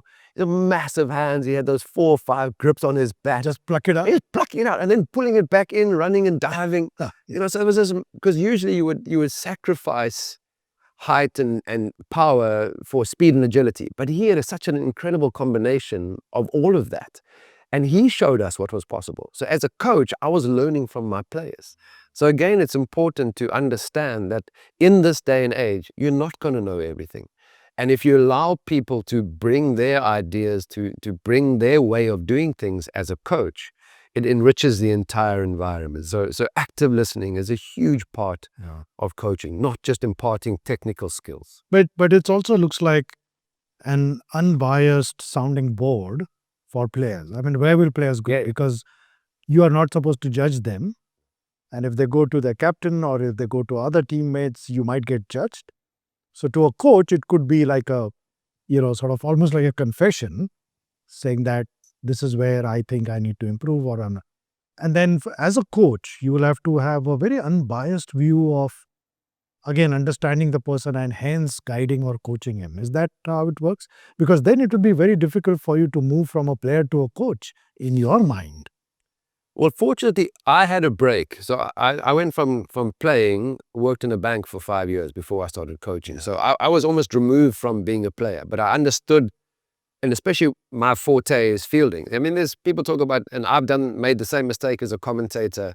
Oh, it was an easy catch. There's no such thing as an easy catch. It goes in the lights. Somebody, it flies past somebody wearing a white shirt in the crowd. Regulation. So it's either a case of it's a taken catch or it's a drop catch. It's completed or it's dropped. There's only two types of catches that I ever had. But you talk about the sounding board. It's so important because we also understood the fact that in 8 weeks, and before there were 10 teams, the tournament was only 6 to 8 weeks, depending on how far you progressed. And me as somebody who had been through the changing of the habit, when you try and change somebody's technique in the tournament, there is no ways you're going to get the best out of them because they're not going to be able to adjust in the short space of time. So that sounding board is so important because it's then it's more about their mental estate, their confidence that you empower, that you bring out. So it's almost growing the individual rather than changing their technique, understanding that it's too short a space of time to make technical adjustments that are major. Sure, maybe if your head is slightly falling over, you can stand a bit more upright. Rob Singh was so amazing to work with because so many international players hadn't spent much time in India. So from an Indian power striking point of view, he was fantastic for all the overseas batters, and everybody was always listening to his advice. So those small things that you can change without it being a technical, like I had that whole technique change. And it very much is a sounding board because you want the players to be in a zone where they trust themselves. Because if they don't trust themselves, there's no ways we as a coaching staff are going to trust them because you'll see that indecision, you'll see them hesitate, not take the risk, and it's very evident. So, and do you see coaching is not happening in the corporate world? Because what do we have? We have managers, we have leaders, we have mentors, Yeah. but none of them coaches. Do you see that as a gap? I think it's a massive gap, and when it comes down to leadership, because coaching is what I have more experience than other players, so I was a coach because I had done it but the game had evolved. Yeah. So, I had never been coached. So that was the first thing that I had to do because no one had coached me. So I had to work out what made me a good fielder. And obviously attitude was a lot of it, but what was the technical things that got me to move laterally so well? And then, because you could, Graham Smith used me as a fielding coach, the first fielding coach, I think at World Cricket, myself, Mike Young with Australia. He was a baseball coach from the US. And we was now suddenly doing some fielding coaching. And up until then it wasn't, but those are my teammates. I'd only retired in 2007, 3 years before, and they had all worked with me and they'd seen me and they would do it anyway, without having to. Whereas then I started coaching coaches or people who weren't able to move as well as I did.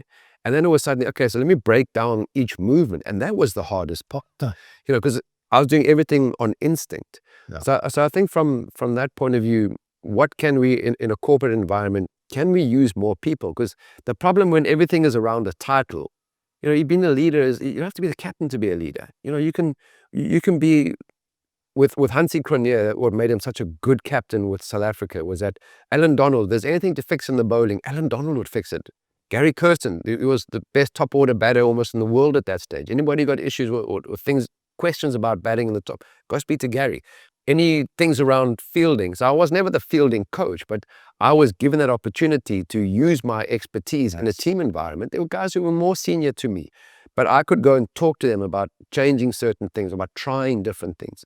So I think the biggest problem in a corporate environment is we're too stuck in the structure and it's top down. Sure, there's a lot of where it's open and level access. And if you want agility in a business environment, you need to be able to react. First, you need to be able to empower people to make their own decision, which is what great coaching is about. And yes, if it's a flat line sort of access for everybody, empowerment for everybody, corporates can, because at the end of the day, if you can't satisfy your customer, if you can't fix something straight away, you're going to lose them. Yeah. And being empowered to make those decisions, people generally, you're going to hire people with the skills, right? I mean, that's the first thing, is you bring the right people into your organization. But if you don't empower them, how are you going to retain them? Because you've seen their ability, you've seen the skills that they have. But if they had to come to ask you permission every single time, it happens. But again, in an environment that we were at, I was 23, 24, and I was leading the fielding. Guys who were 10 years my senior.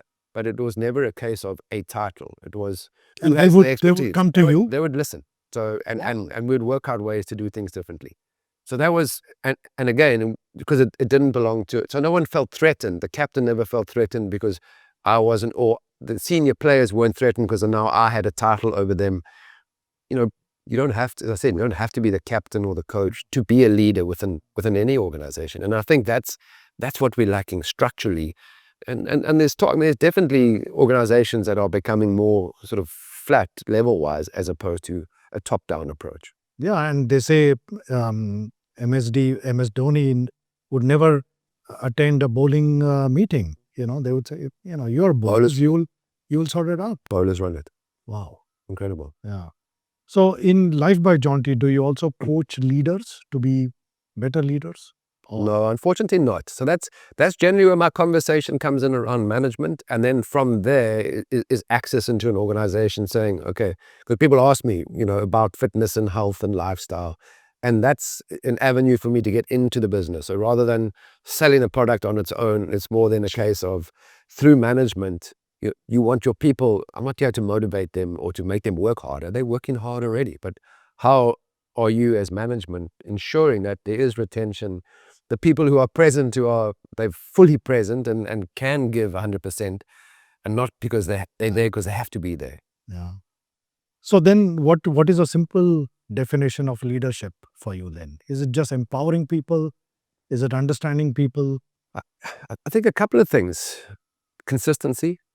I mean, you have to be consistent. So you talk about MS Dhoni. I've never worked with him in a team, but I've always, been in management played against him. And just watching his consistency, and not everybody has to be MS Dhoni. I mean, I think of the three different captains that I've respected and admired, and they're totally different. Dhoni, Kohli, Rohit, totally different characters, but they are consistently themselves every single time. So Dhoni had that composure, you stick to plan A, don't get to plan C by the third or fourth ball, just back yourselves. We've spoken of the bowlers that come up with your plan. I back you guys. I'm not telling you now what to do. And Kohli, always aggressive and always like this. And every time like this, you know what kind of captain, what kind of leader you have. And Rohit, the same thing.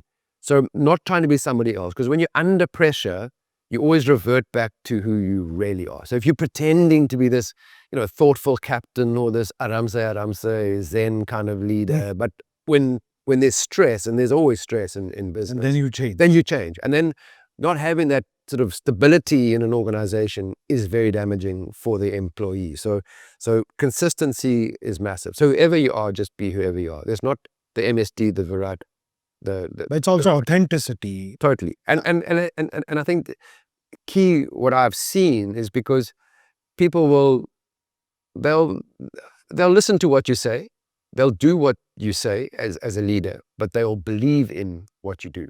Oh. And that's all the time, not just when the cameras are on and you're sitting and and you're presenting to people on a PowerPoint, or you're at the whiteboard and this is the goals and this is what we're going to do to achieve and this is how we're going to behave. It's what do you do when you think no one's watching you? So it's a big thing.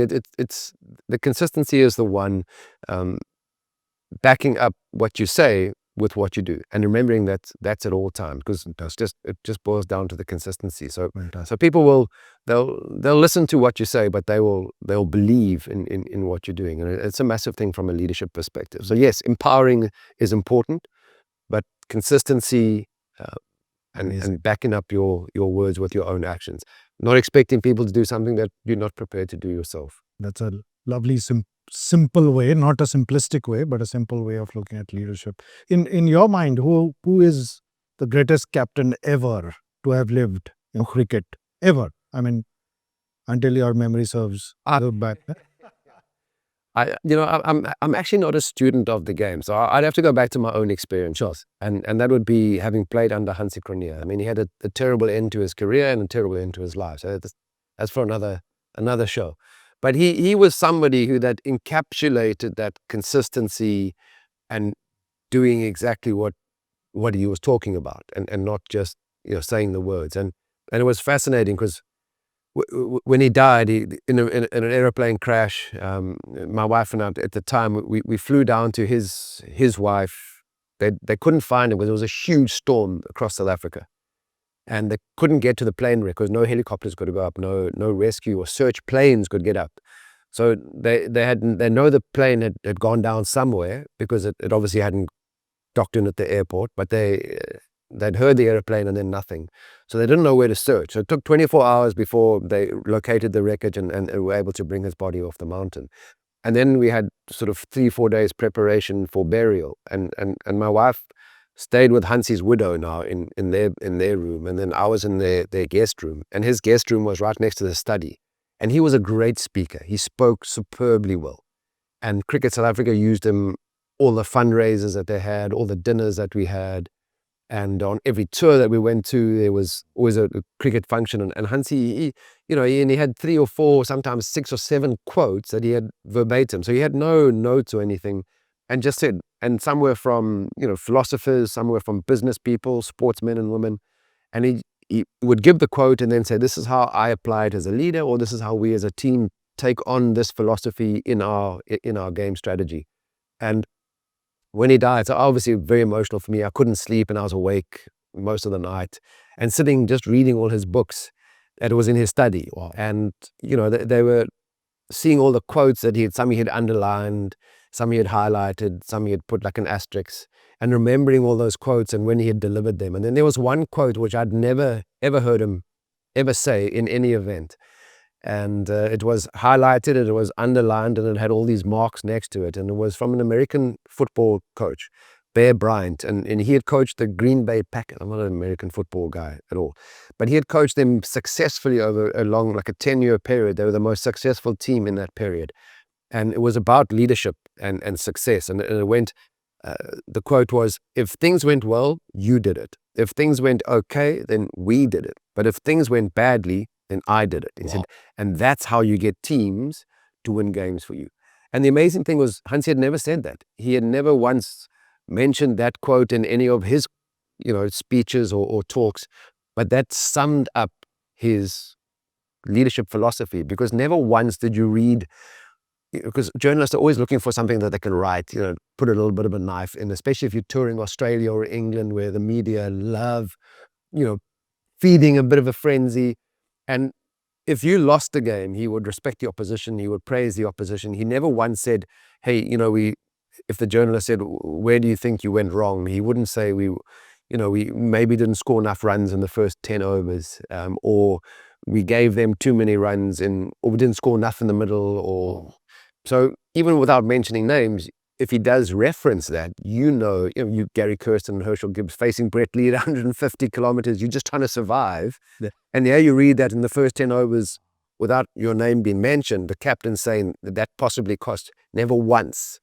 And never once did he talk about, his success or him winning. It was always, when the team was successful, it was those individuals were getting the sort of the praise and the accolades. So very much that same philosophy, which he did as a leader every single time. So that was a massive thing for me. I only had 3 captains that I played under: Kepler, Hansie, and Sean Pollock. But at that stage of my career, the influence that he had was exactly that. And the reason why I think South Africa, without winning a World Cup, were, for under his captaincy, 4 or 5 years as the #1 team in the world, because of the leadership. I mean, good players, but great players don't make a great team. A lot of it is around the leadership. Did he take over from Clive Rice? No, Kepler Wessels. Kepler. So Kepler had captain 92, 93, 94, and then Hansie sort of came in. In fact, Hansie and Bob Kepler and Bob for a bit, and then Kepler had retired, and Hansie and Bob were a great management team together. Yeah.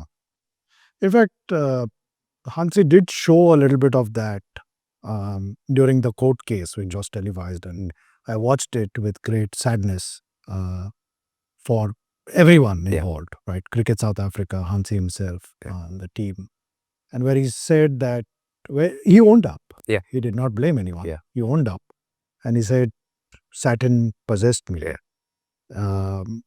And that was fascinating to see that, a person of his stature owns up so easily and does not blame anybody in the process, but blames himself. Yeah. Really sad end to the career, like you said, really sad end to his life. But it was the accountability. So again, in leadership, accountability is such a core part of a good leader's makeup. And he was your best friend, wasn't he? No, from age 13, we've been playing against each other in the same teams. So we spent a lot of time on cricket fields, in dressing rooms, in buses, on aeroplanes together. That would have been devastating. It was for you. And it was so nice for you to support his wife, Bertha. Bertha. I remember. That's right. And clearly friendship means something to you. So what is friendship for you? Yeah, I think friendship is just understanding other people, and that's where Hansie was so good. Again, because as a leader, you obviously can't be too personal with the team.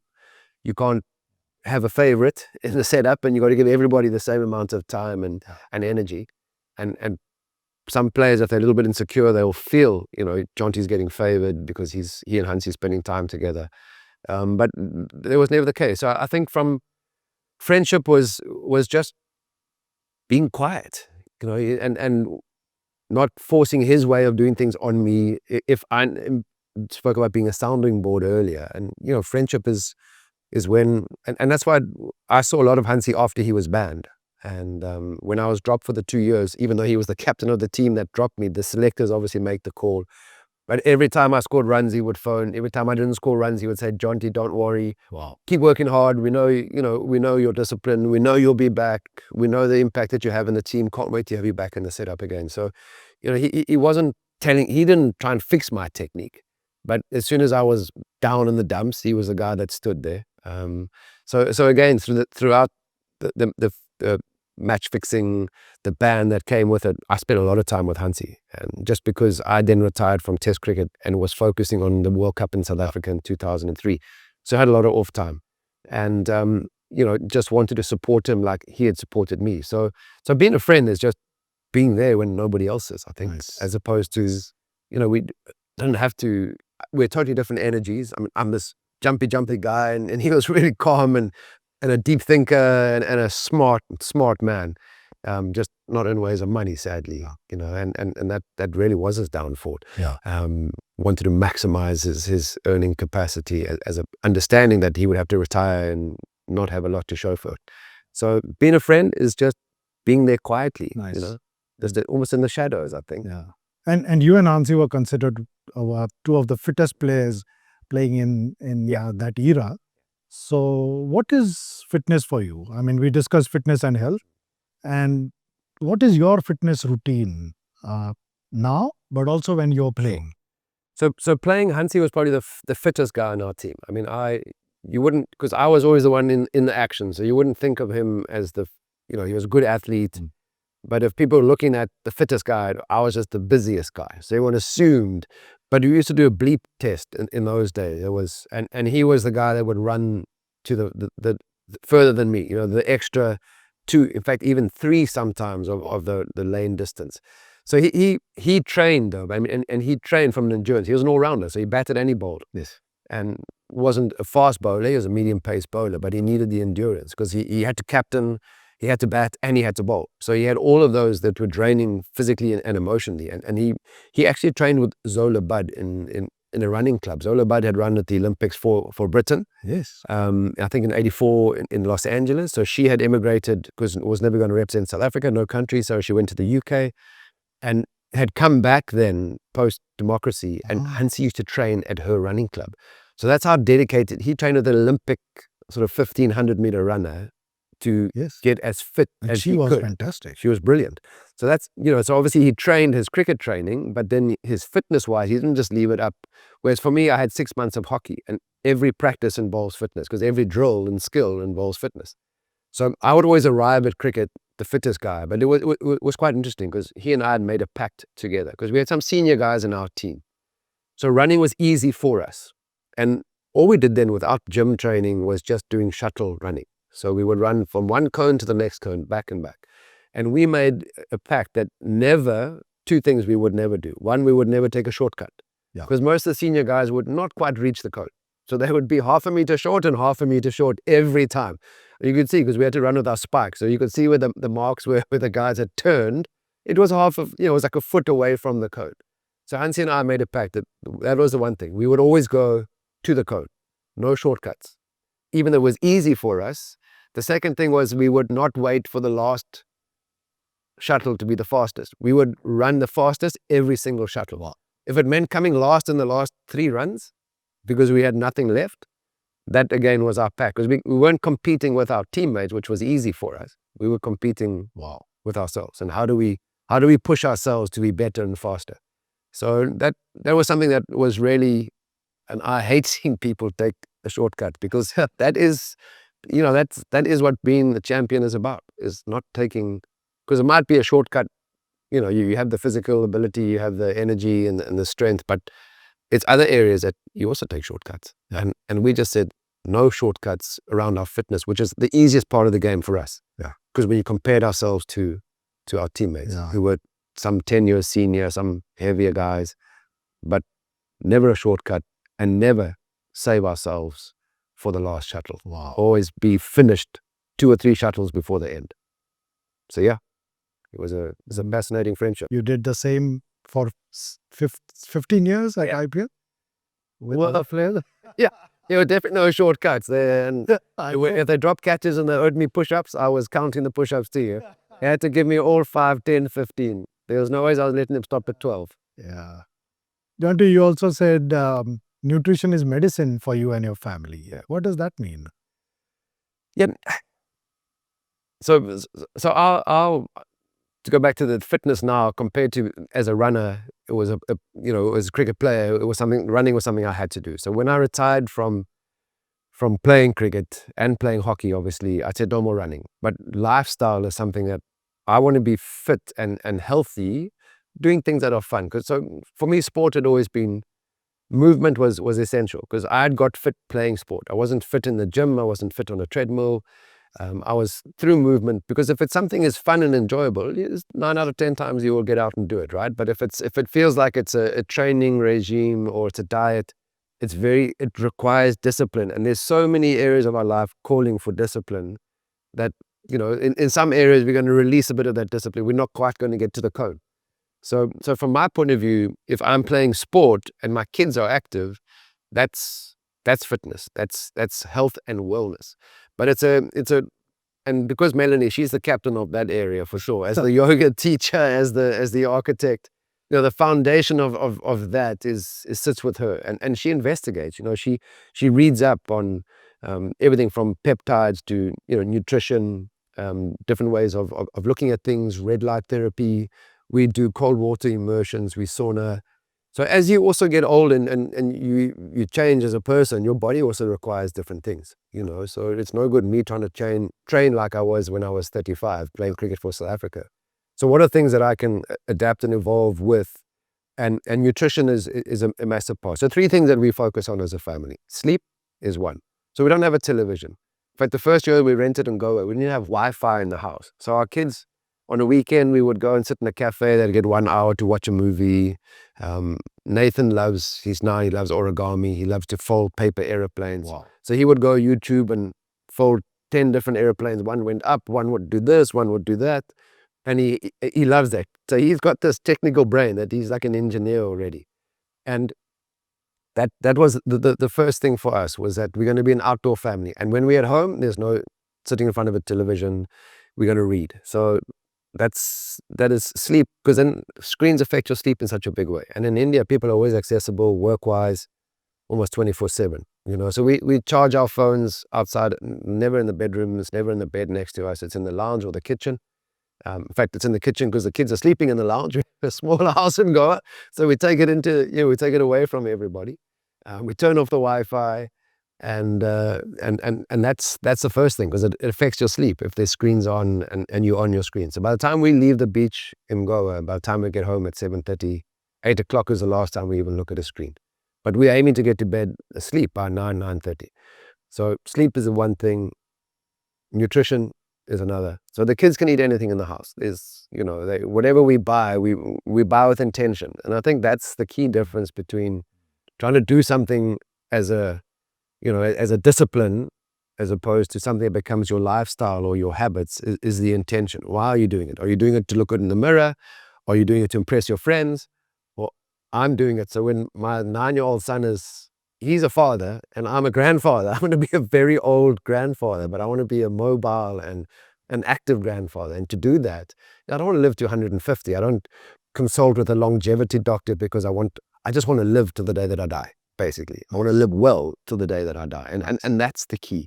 So sleep and nutrition, we try and eat as much raw as possible. I mean, we eat a lot out because we don't have such a small kitchen. Plus, we're in the beach every single day. Yeah. In Goa, we're on the beach, so food is often in a restaurant. But again, you can be selective in what you're ordering. India is the only place that I eat bread. Such great parathas and No, sir. No, sir. No. Yeah, no, I'm in trouble. No. So whereas in South Africa, so I'm not, even if it's sourdough, I'm not eating bread. So that's the one thing that I struggle with in So now your wife has made you guys vegetarian, or you still eat meat? Still non-veg. So we eat everything. So she and I, the kids will eat a lot of chicken, a lot of fish. As a family, we'll just share a kingfish. I mean, so it's portion sizes as well. We often eat, and in India, the difficult thing for me is that you'll have, when you order at somebody's house or at a restaurant, 5 people order 5 different dishes and you have to try all 5. They dish up for 5, Of course. and it's 5 portions, as opposed to at home, we'll have 1 protein and less rice, grilled vegetables, maize, mealie, what do we call it here? Mealies in South Africa. But that's it, that's your plate, or a salad. So there's not 4 or 5 different dishes to choose from, and hospitality requires you to eat of all 5, right? And finish the plate. And finish the plate. So especially my father as the school principal, you never leave the table until the food was, we didn't have leftovers in our house. So the quantity of the food is a big thing, what time you eat. And because we're walking home from the beach after a meal, it's good for us. So again, it's just small habits that we put into our lives without it feeling like you having to be fit or train. It's just small things that can make a difference, and not this overnight transformation, but it adds up at the end of the year. So and then the third thing is movement. So I count my sleep, I count my steps, and I don't count the steps because I've got 10,000 step goal. I know at the end of the week or 4 days, I'm starting to feel a bit tired or bloated, or there's something, I don't feel great. I look at my movement. Hey, I've missed a day, in fact, 2 consecutive days, because I was on an airplane, flying here, flying there, and then didn't do enough of any exercise. And that's when I start looking at it. So I'm not following it every day and beating myself up if I haven't got the right amount of sleep. But if I'm not feeling great in 3-4 days, I can go back to my patterns and see these are the areas I need to fix and focus on. So I think from that point of view, it makes the lifestyle, a healthy lifestyle, more attainable, because there's things you want to do anyway, and things that you can do without having to go to a gym, without having to buy this sort of only organic food or be restrictive in what's in the house. So that is something that we as a family, as a couple, as a husband and wife, as a mother and father, we've certainly agreed upon. And the kids, it's become a way of life. It's not like they don't feel deprived. We don't stop them. Oh, you can't have, if we go out to a restaurant on a Sunday, or they go to a kid's friend's birthday party, we don't say you can't have sugar. It's once every 2 or 3 weeks, and it's not every day. It's not in the house, and it's something that they don't feel deprived of. Correct. But they know how much to eat as well now. Well, that's it. Yeah, that's debatable. That's really debatable. India will tell you she can have as much as she wants all the time, but Nathan's very much aware that if he has too many cakes, he's going to be. India's got a capacity, like I used to eat like 3 gulab jamun. So gulab jamun has cured me of my sweet tooth, and I think India still has that sweet tooth in the family. So I don't eat any more gulab jamun. And if I eat chocolate, it's dark chocolate. Milk chocolate is it's too sweet to me. It burns my mouth. But India has capacity. Nathan is definitely more of the savory than the sweet, but occasionally he'll definitely take a sweet. India is what now? 11? 11. So 2015 and 2017 IPLs, 11, and Nathan's about to turn 9. So 21st of May. So Nathan is showing signs of being an engineer. What is? Well, it's interesting because India? India is very creative. She loves dance. She loves paint, art. So Melanie's an artist as well as an architect, and a yoga teacher. So, and her mother is. So it's kind of lineage. But Nathan, interestingly, in India, she's got older brothers too. So Melanie from her first marriage, our boys, they're now 19 and 16. So having bigger brothers certainly makes you tougher as a younger girl. So she loves football. And the coaches love her because she gets stuck in.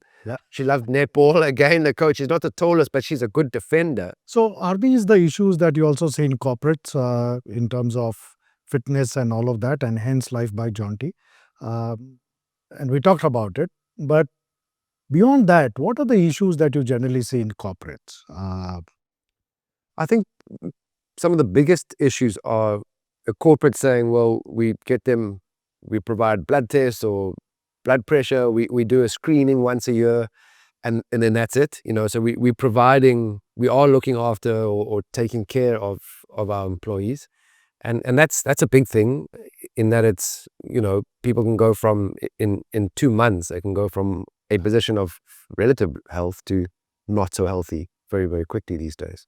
So I think from a perspective of, it's not just a yoga day or a physical one day out at the office.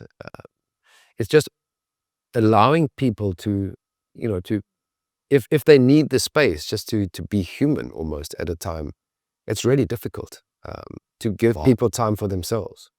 So if you're a parent, or because everybody's got such different and unique needs, and I think that's the difficulty, is that with corporate environments, it's kind of one size fits all fit or health plan. And it's not, and that's the big issue in India. You could have lakh employees, 50,000, 20,000, and they all require something different. And that's the difficulty, is understanding the unique nature of somebody's requirements. And it's a massive order.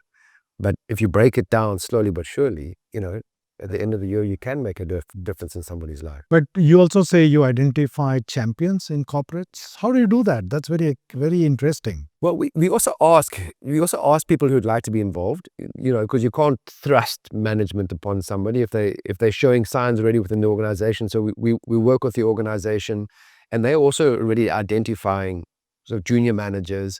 So we've got people who like to take lead or set an example or do a little bit extra.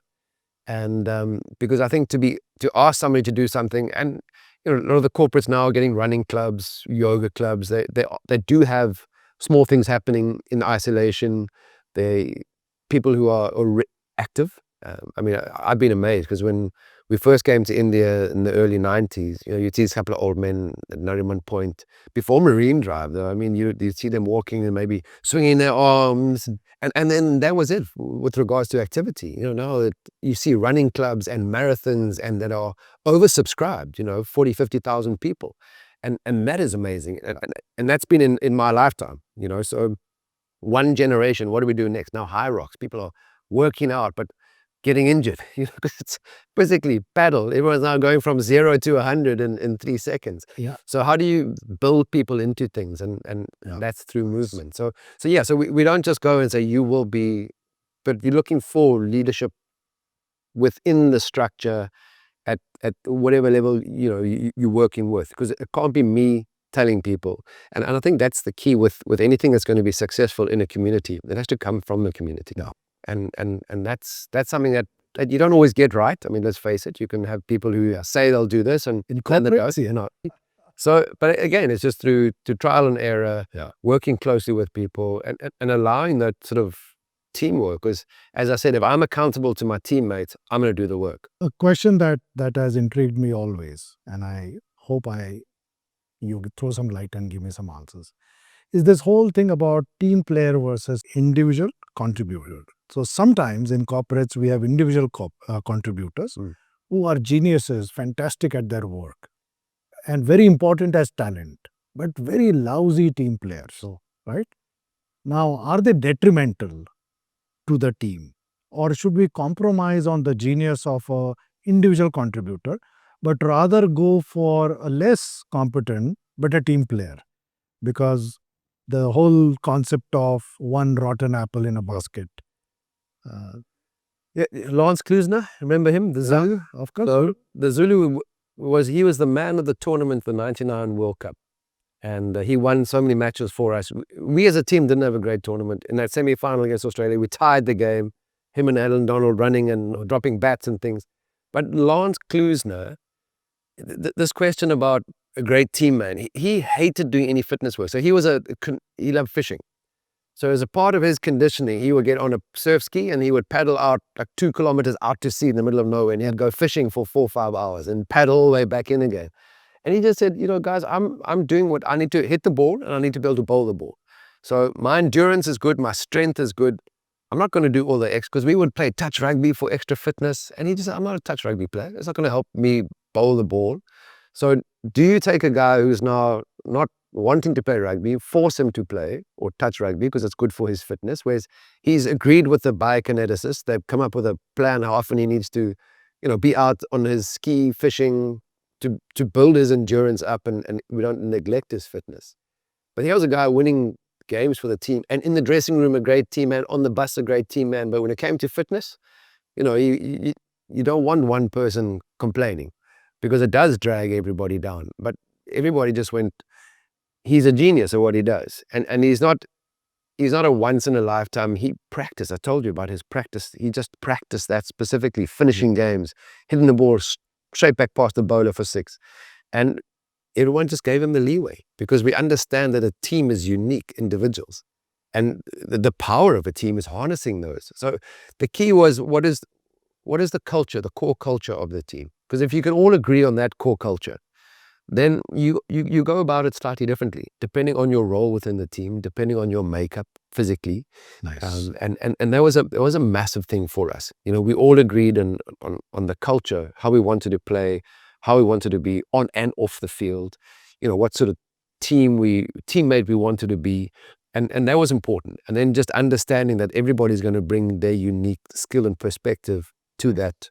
But we all had the team's goal in mind. Yeah. And it's difficult. It is difficult to understand, where there's a big call for, this guy's a great team man. And I'm sure I was selected once or twice in the test setup because I was a great team man, rather than he's not scoring enough runs. I mean, to be honest, my average was 28 before I got dropped, and in the last 2-3 years of my career, I was averaging 50, which worked out to 35, but I wasn't scoring the runs. If I was a great team man, I was fantastic in the field, but not doing my job.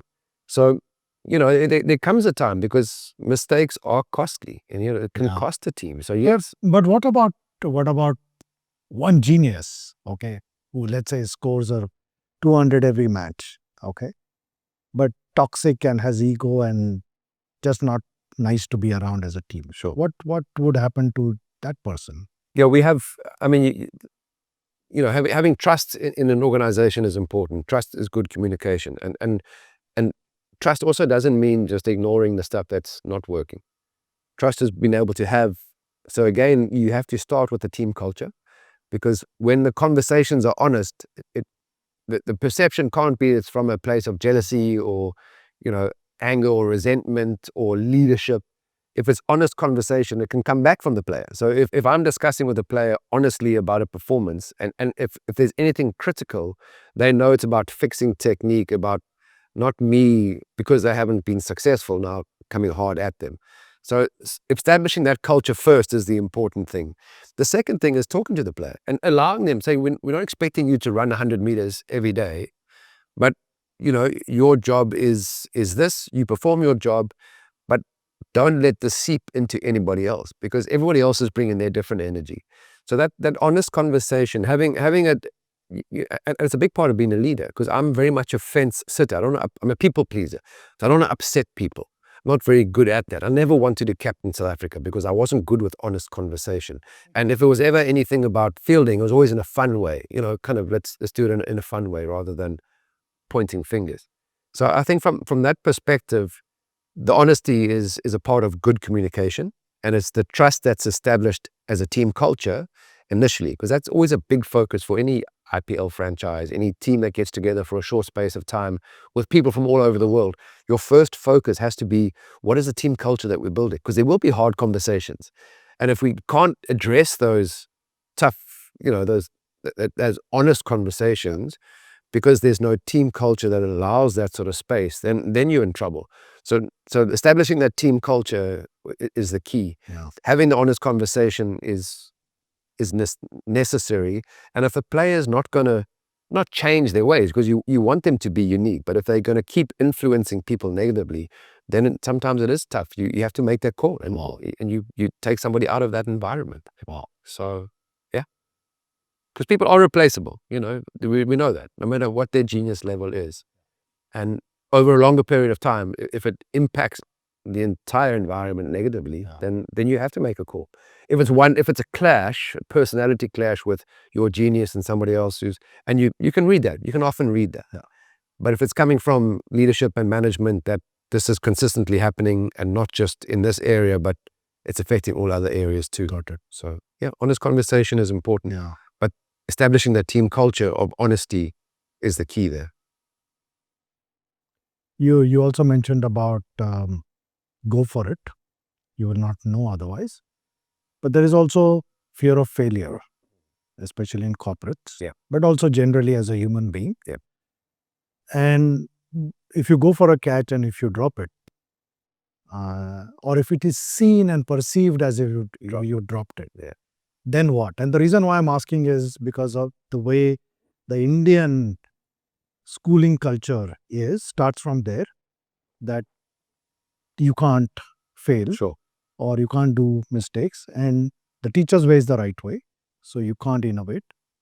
And now when you coach IPL teams, or when you coached and you got some young players coming in, how did they react to this? Because they are supposed to not have failure in their lives. Just on two things you touch, you talk about innovation and change. I always go back, the Sri Lankans in 1996 Cricket World Cup. Mm-hmm. So they innovated. They changed the way that people attacked they attacked the first 15. Sanath and Kalu went out to bat. Yeah. The rest of us were saying it's like we had the same number 1, 2, and 3 batting in test matches and 50 overs. Yes. So lay the platform, build a foundation. First 15 overs, maybe 45, 50 runs, but only 1 wicket down. Yeah. And then Hansie, Jonty, we run the ball in the gaps in those middle overs in the last 10, because you need 6 wickets in hand to take risk. So you might get to 220 in a 50-over game. This is now in the mid-90s, 96 World Cup. Whereas the Sri Lankans said 92, they did the same, and they came stone last. So change the way, attack those first 15 overs. They're looking for 75 to 90 runs in those first 15. So they look at 6 and over. Because they knew even if they lost 2 or 3 wickets, they had Aravinda, they had Arjuna Ranatunga, they had 2 of the, even though they weren't the fastest guys, you just couldn't bowl them a dot ball. The way they manipulated the ball in the gaps was incredible. So they had that building period of the same as the rest of us, but they were already 20, 30 runs ahead of us. And then they still had wickets in hand at the end. So the rest of us were then looking for a pinch hitter. So Pat Simcox went for us. I think Javagal Srinath even went for India, because he's a bowler and we can sacrifice his wicket. These 2 guys were middle order batters. They got sent up the order. So they had the batting technique, the batting skills, but fear of failure. So that freedom to fail was incredible, because psychological safety in a business environment is exactly the same. Yeah. And that freedom to fail meant that, because it would have been the worst thing if they played the first 2 matches and Sanath had got 10 of 3 balls, and if he got 20 or 18 of 7, 8 balls, doing what they asked him, and then they dropped him. Because the whole team then would have had no faith in the consistency of the selection or the consistency of the team culture. The team culture. So the team culture was, we're going to go out this way and play. And that's the amazing thing. Because they had the freedom to fail, they maybe didn't fail. Because they could literally, whereas Pat Simcox had the freedom but not the technique. Yeah. So these guys had the skill plus the freedom, and they just hammered everybody. Yeah. The rest of us I still remember those short boundaries, So that, I mean, he was aiming for over cover Purpose. and hitting the ball over third man, big slash for 6. But not to worry about what it looks like. What is the outcome? Just go there, be positive.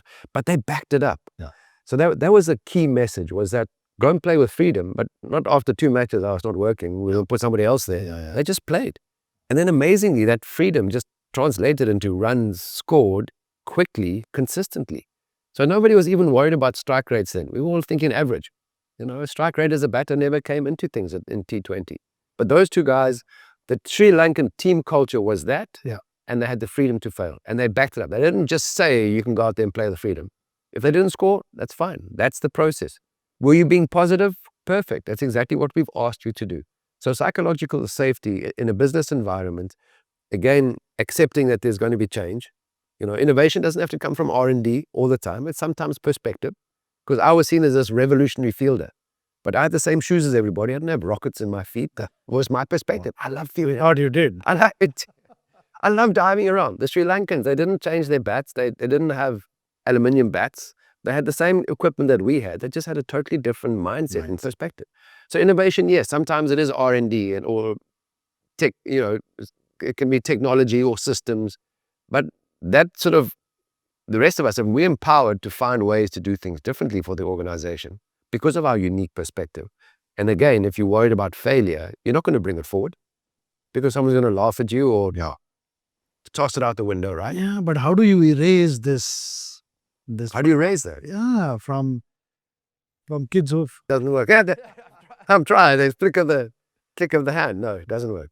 So it's really backing them up and showing them that we are backing you. I tell you a big thing because, working in cricket in India for so long, there is so much respect in India, young players for senior players.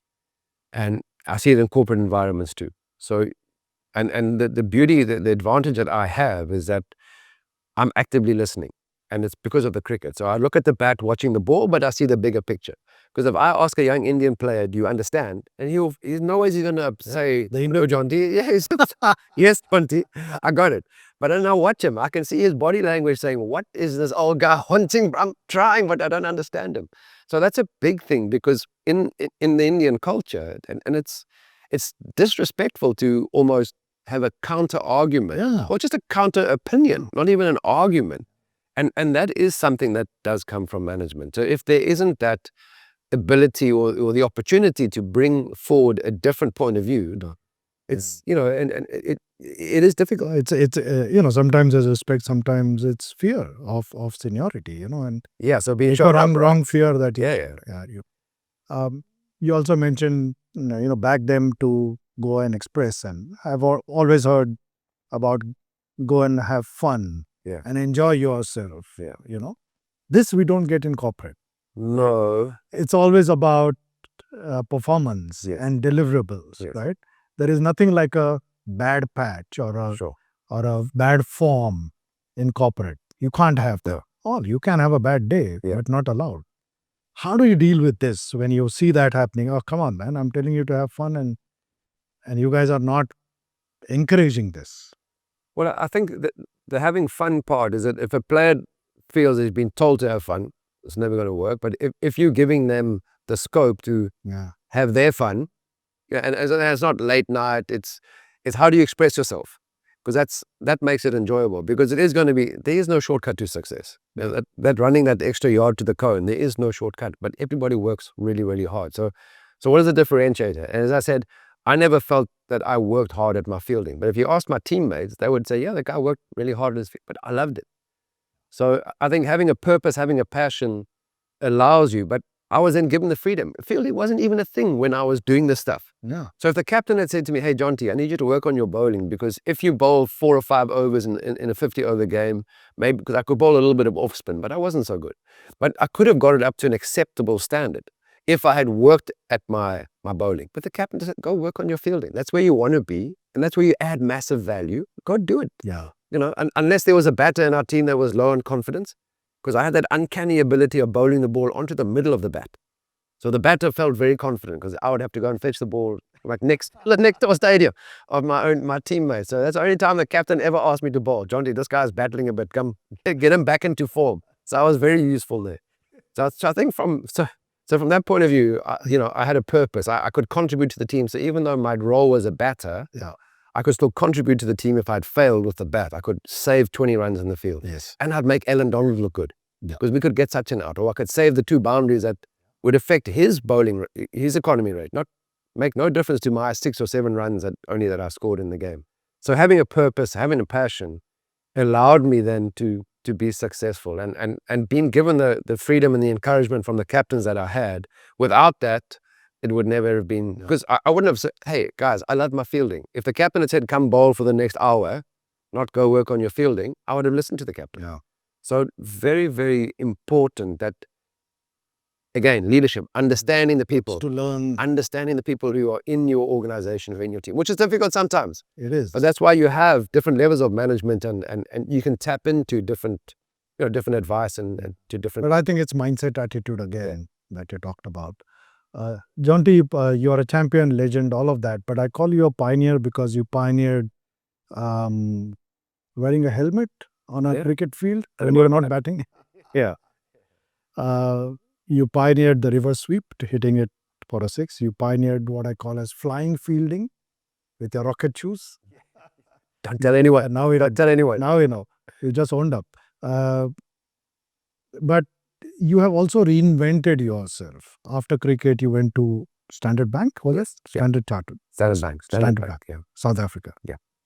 And then you answered the phone call, it seems, saying, Jonty here. Yeah. My God, how does that happen? I mean, and then you reinvented yourself to become a coach and then now a franchise owner. So clearly there is reinvention and an intention to reinvent yourself, right? And the careers of the youth are going to change rapidly.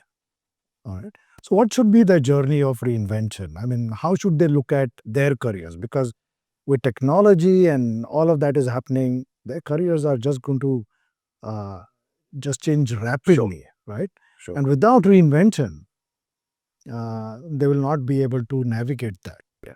So how does one design a journey of reinvention? I think firstly is the openness to change, to constantly evolve, to want to learn. And as a cricket player, after that 1999 World Cup semi-final against Australia, I then took it upon myself. I said I had to reinvent, because I was a fielder, batter in the middle, some attacking innings, win some matches. Yeah. I then said I would become the finisher, because I'd got 40 odd in that game, got out. Jacques Kallis and myself had a good partnership, close to 100. And then we lost. We started well, 50 without loss. And Shane Warne came on and took 4 or 5 wickets. And suddenly we were 80 for 5. And Jacques and I put on a good partnership. And then I got caught in the boundary. And I remember people who asked me, what did I say to Alan Donald when he came out and he dropped his bat? And I said, I apologized to him, because that was my job. He'd done his job. He'd bowled out Australia for 211, whatever. He'd done his job. My job was to score the runs. So I then resolved to become, even though I was still a fielder, I was supposed to be a batter, but I had Lance Klusener, Sean Pollock, Mark Boucher batting after me. And I kept thinking, well, I've got to hit out, because these big hitters are sitting waiting. And if I'm not going sixer boundary, then, and Graham Ford became the South African coach and just said, hey, Jonty, we want you to be not out. Be there and stay there. If you can finish the game, because Lance Klusener won't hit every ball for 6, but if it goes too long off, you can use your speed and get him back on strike. Yeah. So be not out and finish the game, because we've seen what happens with Lance and number 11. He can't win the game with number 11. He can win the game 9 out of 10 times with you.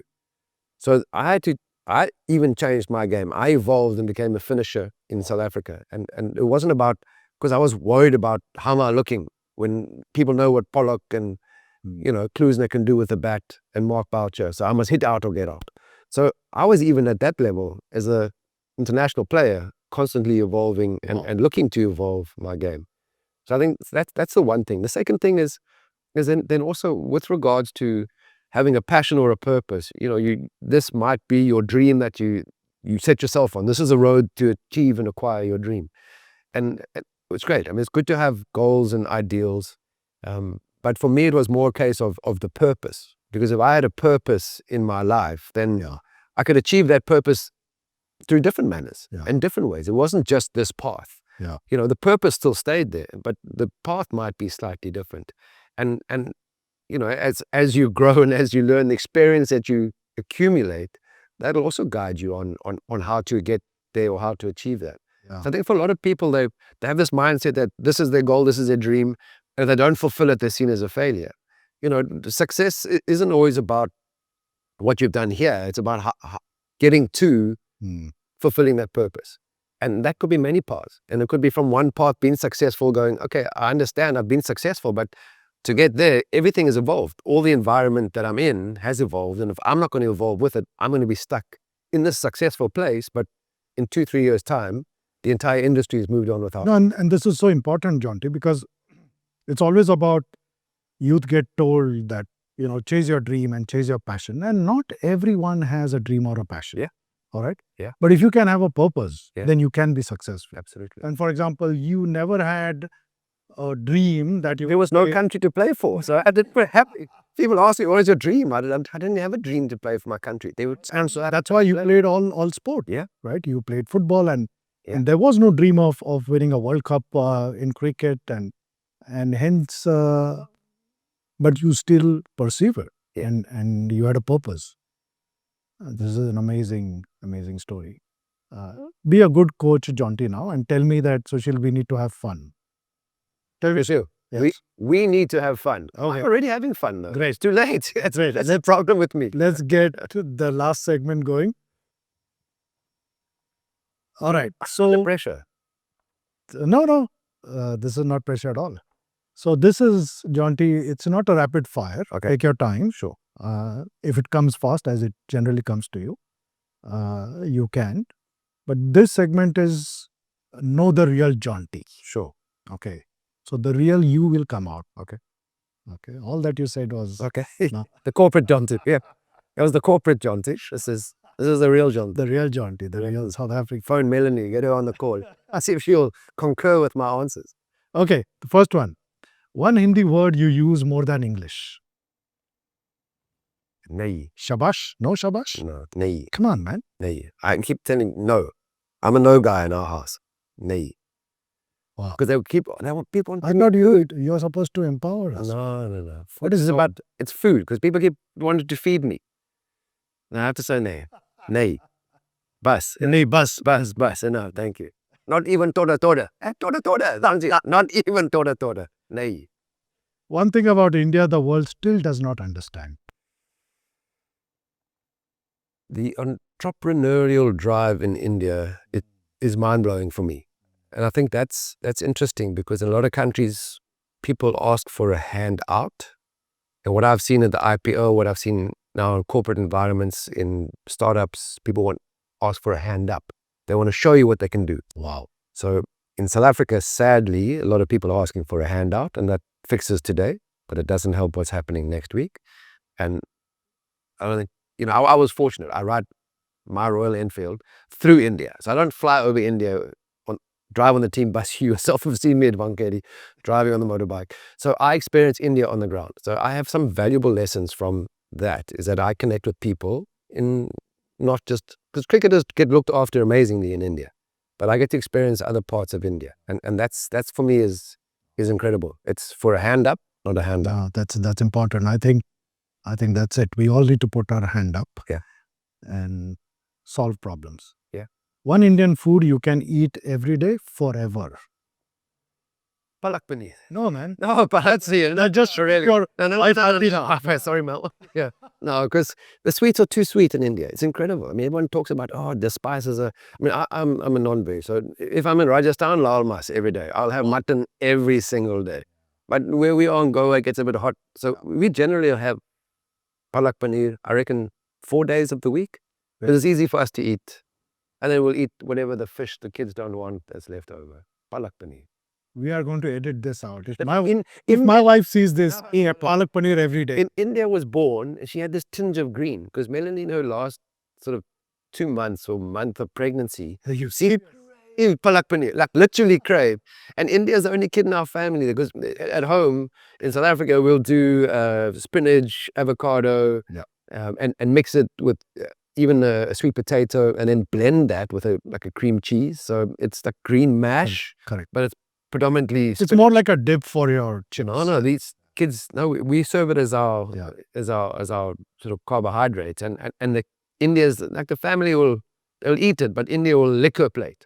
Anything that's green, she is still literally. Palak is in her DNA now. Okay. And literally in her DNA. Melanie had that breakfast, lunch, and dinner staying at the Trident in one point before the birth. Oh, they make some good stuff there. Yeah. If you're at the first IPL auction today, and if you get a chance to pick the first player, who would you pick? So imagine the auction, first auction, you get the chance, Jonty. This is the draft. Pick the player. Anyone from history of cricket now. Anyone from the history of cricket? I would have loved to have seen Viv Richards play. And I think, one, he was such a destructive batter, but he had such an aura. And a lot of cricket at this level where, the skill sets are the same, it's often the confidence that is the difference. And if that role, if somebody can come in and destroy the team's confidence just by walking out to bat with a cap on instead of a helmet, chewing his chewing gum, sort of leaning on his bat. So before a ball is bowled, the battle's already won. I would have loved to have seen him play. Lovely. Yeah. Great choice. One thing young cricketers overtrain and undertrain. What do they overtrain and what do they undertrain today? I think they overtrain the elaborate stuff. They undertrain the basics. So to do the elaborate things, you need to have really good basics. And we all think of the scoop, the reverse, the flick, the that. Sure, but you still, if you're not batting, you can't play a forward defense, keep the ball out. Maybe that's too basic, but they forget that they need to do the basics really well every single time. And the only way you do that is practice it. They're more focused on the fancy, the sexy stuff from cricket. Agreed. We see that. One Indian city that feels strangely personal to you, beyond, of course. Agonda is a village, so I can't count that. I love Agonda. We've been there we've gone back to the same place 3 years in a row, three winters in a row. And I really am, the family is a part of the village. We don't know where our kids are half the time. The next door neighbor will say, no, they've gone to visit the puppies, or they've gone to see the kittens, or no, the cows chased them out the garden. They jumped up that tree. So in Agonda, stray dogs on the beach. No, but my son, he's like a stray puppy. So he loves it. Yes, as a family, we have connected. I don't have. I find it's easier not to have one personal preference, whether it's food or because then you get upset, or every day I just embrace where I am and what I'm eating, what I'm doing. But Agonda is definitely, it's become home for us. Nice. If Jonty Rhodes had never played cricket, he would be a teacher. Really? He would be a nice teacher. Really. Parents are both teachers. I love coaching, and not just international. I have a great time if I'm at an academy. In Rotterdam now, we were doing this, obviously launching the Rotterdam Dockers for the ETPL. And we had kids from this little girl this big to guys who were 15, 16. And I loved all of it. And we did skills that were throwing, catching, batting, bowling. And I ran around. I had a cameraman and a video guy. And both of them, Dutch, just said, you have destroyed us. We just couldn't keep up, running from all the different stations. So when it comes to coaching, and it's not just at the international level, it's every aspect of it. I wish you were my teacher, because then you wouldn't have had an honest discussion with me. So, well, yeah. No, you need to have the honest discussion. No, but make it fun. But you just said, make it fun. Yeah. One person in the history of the world you would like to have dinner with. History of the world.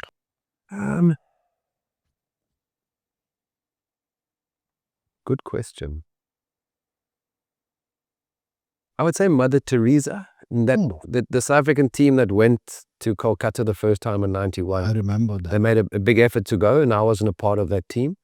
And, I think a lot of people talk about doing things, and few and far between are those that actually do things that make a difference. So I think I would love to tap into her wisdom and expertise and just willingness to roll up your sleeves and get your hands dirty. I know. And how. Yeah. And how. Wow. One thing that fans believe about Jonty that is completely wrong. Well, Indian fans, that ball that I dived to my left to catch Sachin Tendulkar in Durban, it didn't bounce, guys. It didn't bounce. I caught it like this, my hand hit the ground, ball was in the hand.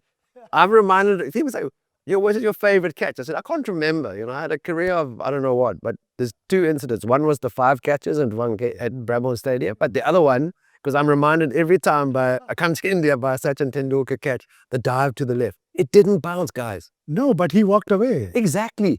So Sachin and I were friends. He would have said, hey, Jonty, if he had any doubt. Yeah. But I think the problem was Jeffrey Boycott was commentating, because I've been sent a highlight clip, and Boycott said he wouldn't have walked for that. But apparently he didn't walk for getting caught in the covers anyway. So he never walked, not even to catch the bus. So that's all. Nice. One message for every Indian kid that is holding a bat or a ball today. There is no shortcut to success. It does require hard work. Everybody's working hard, but if you enjoy it, it seems like fun. And that's the key. You got to keep having fun. You're having fun. Finish this sentence, Jonty. India didn't become my second home because of cricket. It became one because of the people. Nice. This was a lacquer conversation. Yeah, bye, donkey. Lacquer conversation. Yeah. And I'm so glad that you chose India as your second home. Thank you. You're special. You're making India special. You're now working on Indians. It's nothing less than nation building for us. You're working on the talent, the future talent of India. And that will go a long way. So I can only say bye, donkey, to you. And tutsins, goodbye. But also, what is again in Afrikaans? See you soon. Yeah. Senor Alzier. Senor Binnenkort. Senor Binnenkort. See you soon. See you but it's crazy. I appreciate the time here. And a bit like being questioned, why did I choose cricket over hockey? Cricket chose me. I didn't choose India. India very much chose me. So grateful to be here.